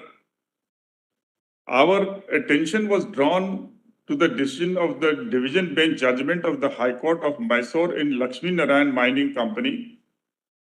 There, speaking for the court, one of us, Justice Venkatramaya of the Mysore High Court, as the learned Chief Justice then was, observed that a combined reading of entry 23 and 50 of list 2 and entry 54 establishes that as long as the Parliament does not make any law in exercise of its power under entry 54, the powers of the state legislature in entry 23 and 50 would be exercisable by the state legislature. But once the Parliament makes a declaration by law that it is expedient in the public interest to make a regulation of mines and minerals development under the control of the Union to the extent to which such regulation and development is undertaken by the law made by Parliament, the power of the state legislature under 2023 and 50 list 2 are denuded. 23 is understandable. But entry 50, unless one finds a specific express limitation in the MMDR Act made under entry 54, will not be either denuded or abstracted for me. Abstraction is absolutely not possible. Limitation is possible. So this has to be read in the context of the facts of that case. There it was a license fee. A license fee was held to be royalty. But here, the interpretation of that judgment is very wide. Yes. That has led to the errors in this case. I'm grateful. I'll place that case also before your Lordship. To the similar effects of the observations of the High Court of Patna, that High Court of Patna, this para I'm not reading because Patna has been followed in the Karnataka case, and when I place that Mysore case,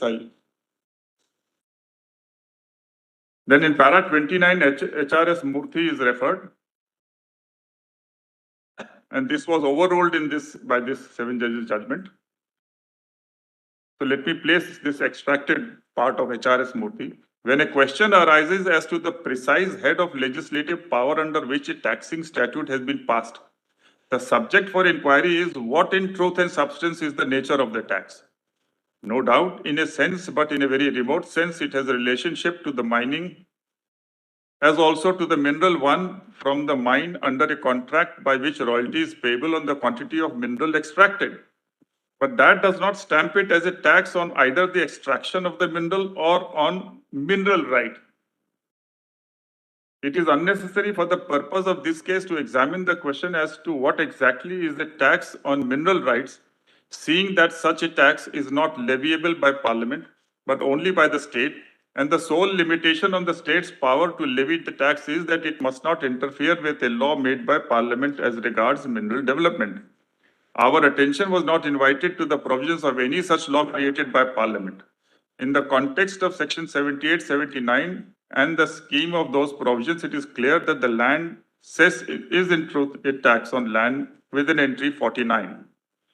So HRS Murthy did not see Section 9 as a tax or a limitation on entry 50. It seems, therefore, that the attention of the court was not invited to the provisions of the Mines and Mineral Development and Regulation Act and Section 9 thereof. Section 9(3) of the Act in terms states that royalties payable under the second schedule of the Act shall not be enhanced more than once during the period of 4 years. It is therefore a clear bar on the state legislature taxing royalties so as to, in effect, amend second schedule of the Central Act. In the provision, it cannot be right to say that tax on royalty can be a tax on land. And even if it is a tax, if it falls within entry 50, it will be ultra vires the state's legislative power in view of Section 9(3). In Hinger Rampur versus State of Odisha, Justice Vanchu in his dissenting judgment has stated that a tax on mineral rights being different from duty of excise pertains only to a tax that is leviable for the grant of right to extract minerals and is not a tax on minerals as well. On that basis, a tax on royalty would not be a tax on mineral rights and would therefore, in any event, be outside the competence of the state legislature. Yes. The Rajasthan, Punjab, Gujarat and Odisha High Courts have held that royalty is not a tax. See, so-and-so, so-and-so, so-and-so. It was contended. Now there is no discussion of these judgments at all, Manoj. Right. As to what they have held, what is their logic and what is the fallacy in those judgments.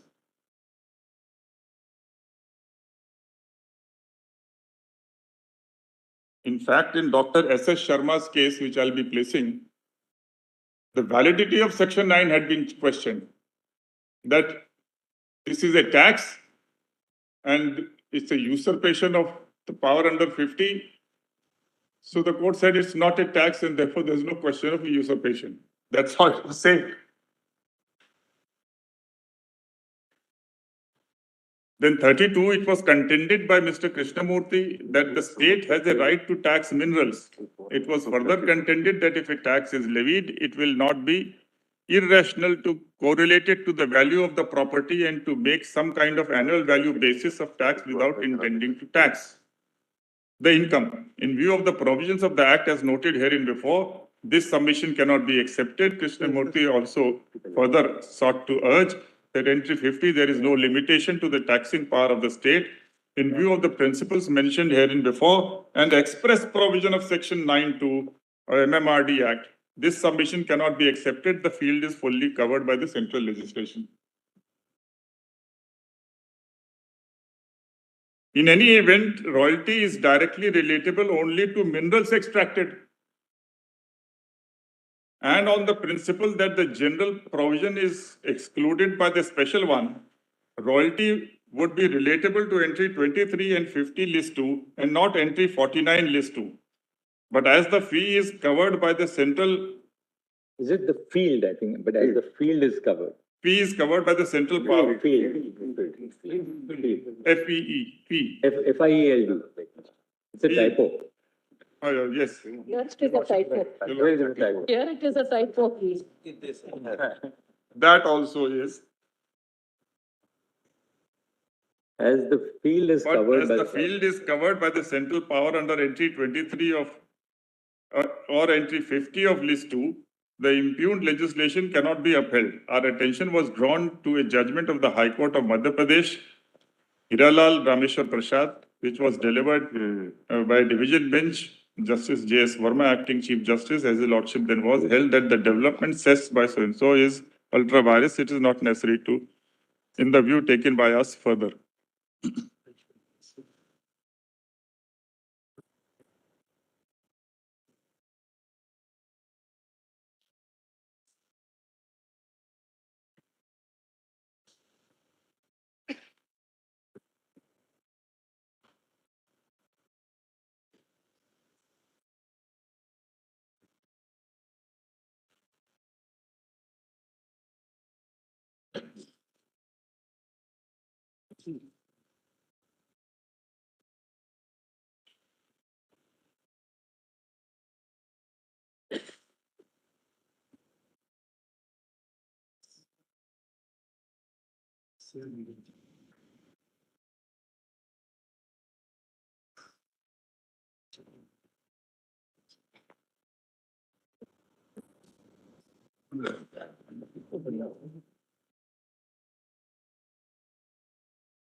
So, just pausing, Lord, up till para 33, there is no discussion, no debate, no issue raised by any side that royalty is a tax or not.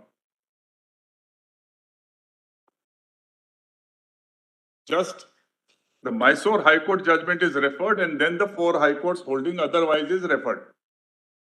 Neither of them are discussed. Because if there are 2 sets of reasoning, my lord, it would be expected, my lord, if a bench of 7 judges to discuss and debate, my lord, which one is the right one. No, earlier it was Karnataka. And why Mysore should be adopted instead of the other 4.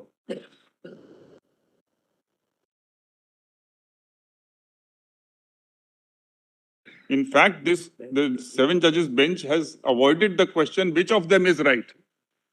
So my learned friend is not quite right in saying that while getting up the judge said, my lord, and obviously that is not on record, my lord, that it is this or it is that. At least I was not there, my lord, so I will go by the record.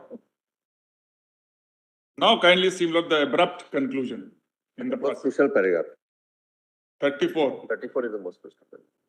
In the aforesaid view of the matter, we are of the opinion that royalty is tax.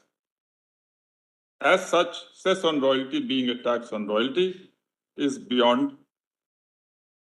One can understand cess on royalty being a tax on royalty is beyond the competence. One can understand that part.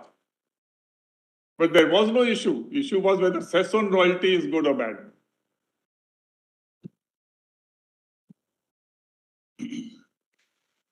And the court is saying in the aforesaid view of the matter. So there is no view of the aforesaid matter in the previous paragraphs. Not a single sentence, not a whisper.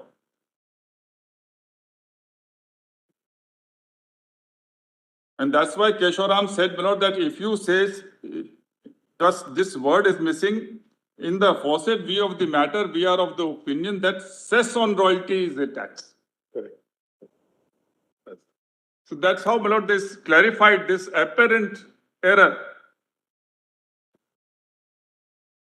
There was no issue. No issue has been framed in any paragraph that whether royalty is a tax or not. There is no debate, no consideration of the general concept of royalty. Read it like that. See, it's so obvious. In the aforesaid view of the matter, we are of the opinion that royalty is a tax. Now we'll just leave that aside because those are the disputed words. Yes. Now see what follows.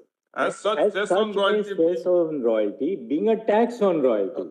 So the next phrase makes it makes it very clear that what they were saying is that was the issue. A cess on royalty is a tax on royalty. And that's all that which Kesharam has tried to make it straight, consistent. And this sentence, well, the first part of the sentence has been picked up in a number of cases down the line and they all went astray. Sentence clarified actually.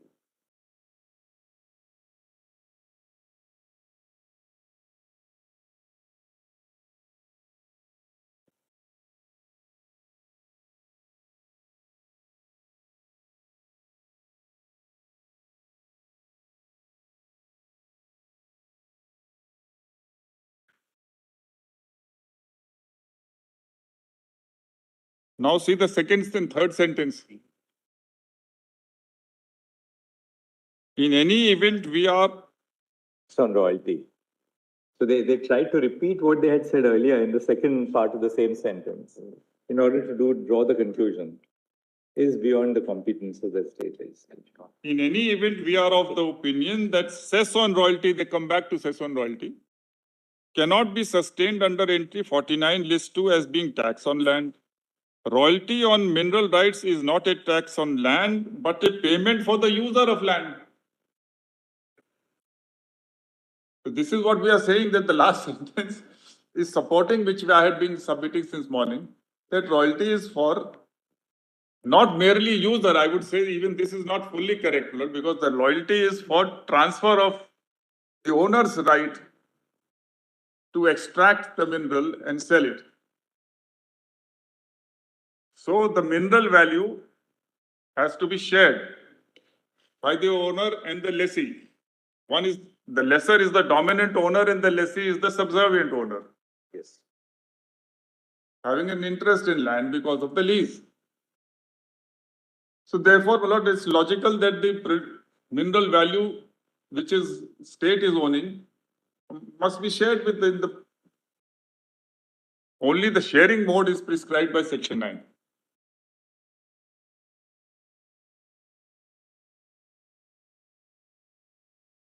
So I am not standing up to defend a cess on royalty simpliciter. Though in this case, it was a cess on land revenue by virtue of explanation, royalty was one additional factor. Even otherwise, with utmost deference to the learned judge, I submit that even if royalty, there was a problem, then that word could be struck down, though not the whole section where we said cess on land revenue, including water charges and so on and so forth. Especially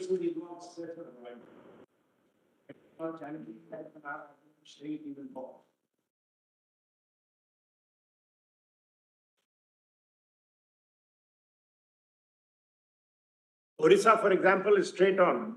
That's all right. we'll come to Odisha, don't worry. Right now I'm in Jharkhand.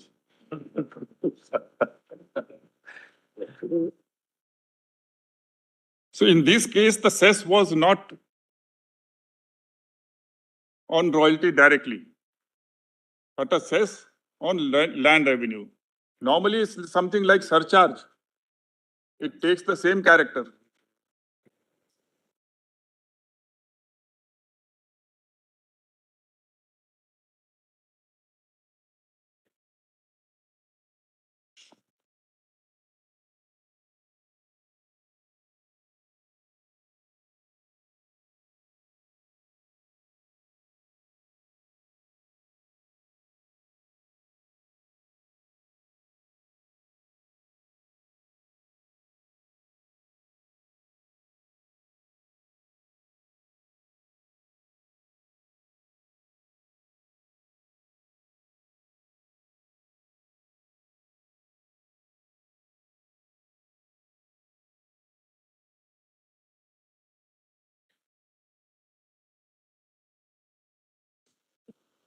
In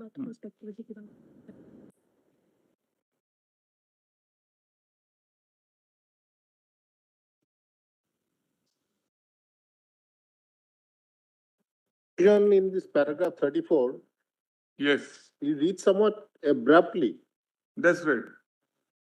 because we are not able to sort of connect with the previous paragraphs, Yes. the logic or the reasoning. Anyway, I'm sure. It's an abrupt conclusion without any issue being there, without any contention being there, and without any debate or consideration of the concept of royalty as it exists. One may arrive at a conclusion that in other matters, royalty may be a consideration or a return to the owner, but in the context of mining, it is not so. But there is no debate, no consideration of that at all. In fact, Justice Ojha says whether royalty is a tax or not is not very material for the purpose of determination of this question. That's exactly what. That's right. Pointing out. That's right. Further paragraph. Doubt about the conclusion that the court But reached. Justice Oza's judgment goes further down the street roads. I mean, if we accept Justice Oza, then every tax has got some land. Every business has got land. Every business is based on capital. Every business is based on labor. So this formula that a tax is on land plus capital plus labor, I mean, this is. So every tax which is being imposed on capital assets or whatever, the sale tax and so on, the excise duty, on manufacture. So no manufacturing can happen unless there is a capital, unless there is labor, and the factory is standing on some land and based on raw material. On cess, But what is on cess, there is a dissenting opinion of Justice Vanchu in Hinge Rampur. Inge Rampur, my lords are right. Says if you just because you make a fund for certain infrastructure development and you call it a cess, it doesn't mean that it is different from royalty. That's That right. is what he says. So I'll place Inge Rampur also. Yes. Lordship is right. Called it excise duty. Yes, on manufacturer, extraction of Yes. minerals as manufacture, entry 86, 84. 84 list one. Excise duty. And the problem is in the next sentence, where he says, Yes. if you levy it with reference to royalty, royalty is real, if you levy it with reference to production, it's an excise duty. Majority says that's a measure. They went by that subject. He says, no, this is an excise duty. And then he says royalty is a tax on mineral rights. But royalty is also charged with reference to production. That is why India Cements at one place says, where it is dealing with one chuche, that then royalty is also not a tax. It will be excise duty. Because if anything is collected on the basis of actual production, it becomes manufactured according to Justice Vanchu's logic. So we are yet not. That is why, my lord, we are best 9 of your lordships hear these without being. Yes. The conclusion is Vanchu. Just see para 40. Yes, of Justice Oza's judgment concurring. Whether royalty is a tax or not is not very material for the purpose of the determination of this question. In this case, it is admitted that royalty is charged on the basis of per unit of minerals extracted. It is no doubt true that mineral is extracted from the land and is available, but it could only be extracted if there are three things: land, capital, labor. It is therefore clear that unit of charge of royalty is not the land, but land, labor, capital. It is therefore clear that if royalty is a tax or an imposition or a levy, it is not on land alone, but it is a levy or a tax on mineral, labor, capital employed in extraction of the mineral. So even if we take this sentence as it is, my lord, it will be both land and mineral. So both entry 49 and entry 50 will be attracted. It therefore is clear that royalty, if it is imposed by Parliament, it would only be a tax not only on land but on these three things stated above. Now, this is based on if royalty. Royalty, if it is imposed by Parliament as a tax. It is not in dispute that the cess which the Madras Village Panchayat proposes to levy is nothing but an additional tax, and originally it was levied only on land revenue. Apparently, land revenue would fall within the scope of entry 49. This is erroneous. It will be entry 45, land revenue. But it could not be doubted that royalty, which is a levy or tax on the extracted mineral, is not a tax or a levy on land alone, and if cess is charged on the royalty, it would not be said to be a levy or tax on land, and therefore it could not be upheld as imposed in exercise of jurisdiction under entry 49. Thus, it is clear that by introducing this explanation to section, widening the meaning of the word land revenue for the purpose of section 115 and 16, when the legislature included royalty, it went beyond its jurisdiction under entry 49 list 2 and therefore clearly is without the authority of law. But this also may lead to an interesting situation. This cess levied under so-and-so was intended to be levied on all lands falling within the area. But as this cess on royalty is without the authority, the result will be that the cess is levied so far as lands other than lands are situated are concerned. But lands where mines are situated, this levy of cess is not in accordance with that law. This anomaly could have been averted if the legislature in this explanation had used the word surface rent in place of royalty. Even if the lands where mines were situated and which are subject to license and mining leases, even for those lands, there is a charge on the basis of surface of the land, which is sometimes described as surface rent or sometimes also dead rent. Although the two are different concepts, dead rent and surface rent. It could not be doubted that if such a surface rent or dead rent is charged or an imposition on the land only and therefore will clearly fall within the purview of 49 list 2 and if excess is levied on that, it will also be justified as tax on land. So had it been surface rent and dead rent, then it is justified under 49, but not all. What next, Mr. Dedi? Now there are two cases in between, Milord. One is Odisha Cement.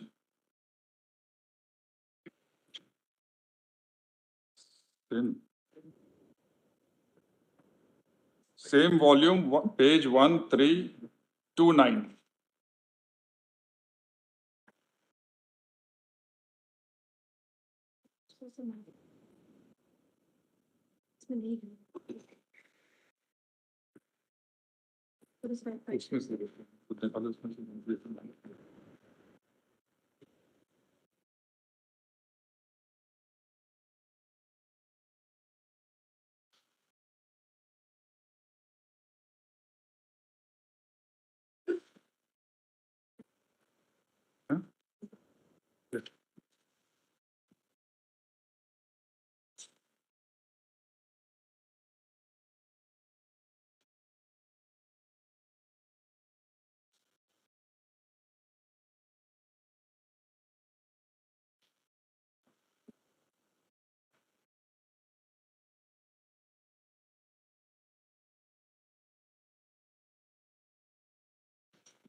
Now, paragraph 3 suggests this is also a case of cess on royalty.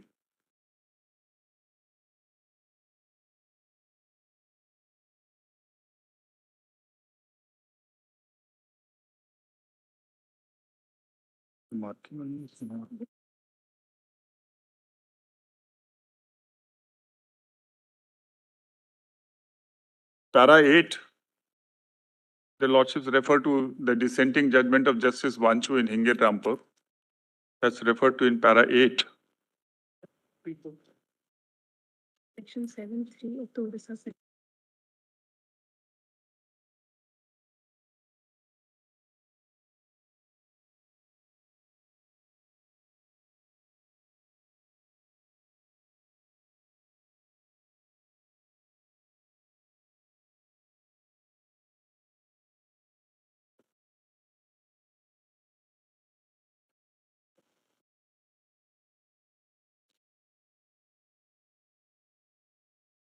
Kindly come to page 1350,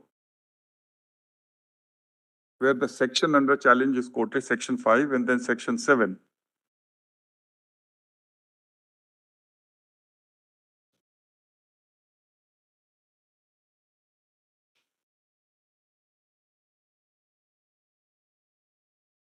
At the bottom of the page 1350, the rate per year at which such cess shall be levied. If I may read the top, my lord, the rate of cess. Roman 2. The rate of cess assessment and fixation of cess year are dealt with by section 5, which reads, the cess shall be assessed on the annual value of all lands on whatever tenure held calculated in the manner hereinafter appearing. The rate per year at which cess shall be levied will be 25% of the annual value of the land. Now at page 1351 towards the bottom, section 7 defines annual value. The annual value of lands held by rayats shall be the rent payable by such rayat to the landlord.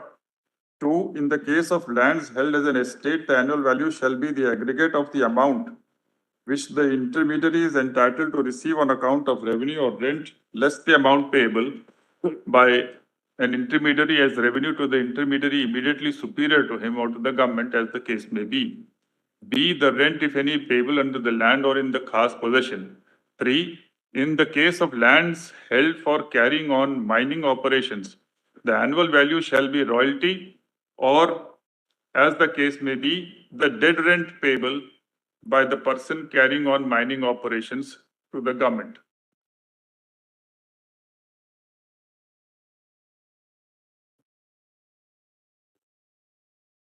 And then section 9B, in between placitum D, 7.3 is there. In the case of lands held for carrying on mining operations, annual value shall be the land, as the case may be, the dead rent payable by the person carrying on mining operations to the government, or the pit mouth value, wherever it has been determined.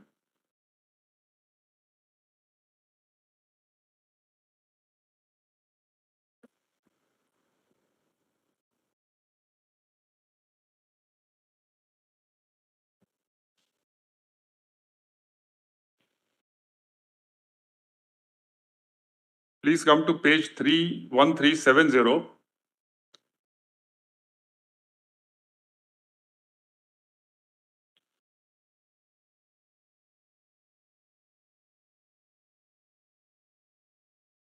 In the previous paragraphs, there are discussions or references to India Cement. I am leaving that because I have placed the judgment.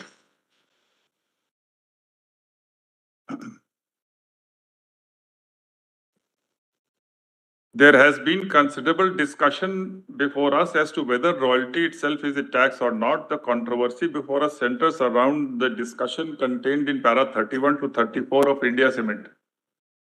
Judgment Counsel for the assessee respondents invite attention to the opening sentence of para 34, which runs, in the aforesaid view of the matter, we are of opinion that royalty is tax, and argue that this clinches the issue. On the other hand, Shri Iyer submits that this purported conclusion does not follow from the earlier discussion and is also inconsistent with what follows.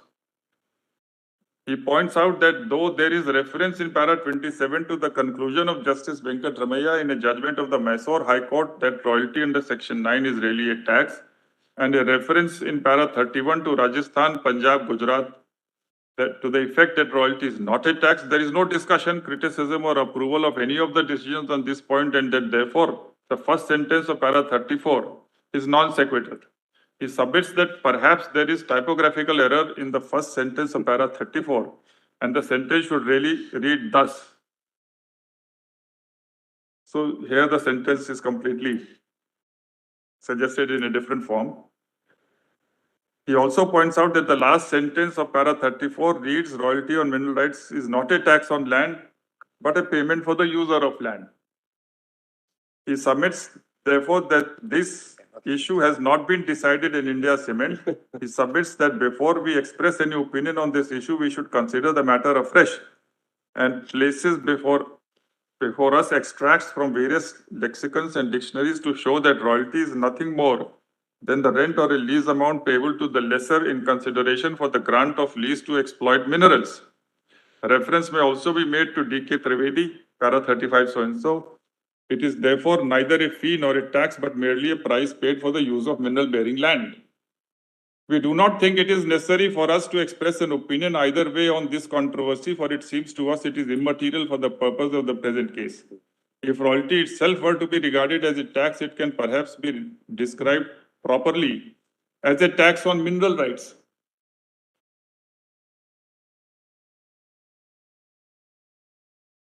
And has to conform to the requirements of entry 50, which are discussed later. We are, however, here concerned with the validity of the levy of not royalty but of cess. If the cess is taken as tax, then unless it can be described as land revenue or a tax on land or a tax on mining rights, it cannot be upheld under entry 45, 49 or 50. On the contrary, if it is treated as a fee, the state's competence to levy the same has to be traced to entry 23, a proposition the effect of which will be considered later. The question whether royalty is a tax or not does not assist us much in furnishing an answer to the two questions posed in the present case and set out earlier. We shall therefore leave this question to rest here. So it's not that for the first time suddenly, but the subsequent benches also this issue, and the learned judges obviously did not deal with that issue in this. How long now, Mr. Any reassessment of the time that you're likely to take? We'll finish tomorrow. Sorry? I'd like to finish tomorrow. I'll try to finish tomorrow. Maybe everyone can now make a reassessment of the time they're going to take and then give us a fresh assessment. Yes. Would about lunch be all right for you tomorrow, Mr.? Lunch will not be possible. If their side finishes tomorrow, then our side can start on Thursday. No, that's not possible. That's not possible. Day after lunchtime. This week, let it be. This week, this time. There are many states. No, this week will be too long for this side. I think now Mr. Dwivedi has covered a very large part of his submission. So some part which is not covered with Mr. Dwivedi only can be supplemented. We were thinking tomorrow, this side can conclude. At the most, maybe 1 hour day after tomorrow, and then the other side can start. We can give you time until 11:30 on 11:30 on Thursday, isn't it? Perfect. So by 11:30 on Thursday, I think this side can conclude. So please ration out the time between yourselves so that by 11:30 the baton passes on to this side. Everybody between you 11:30 on Thursday. So that by 11:30 we'll start with this side. I think, at the most by 11.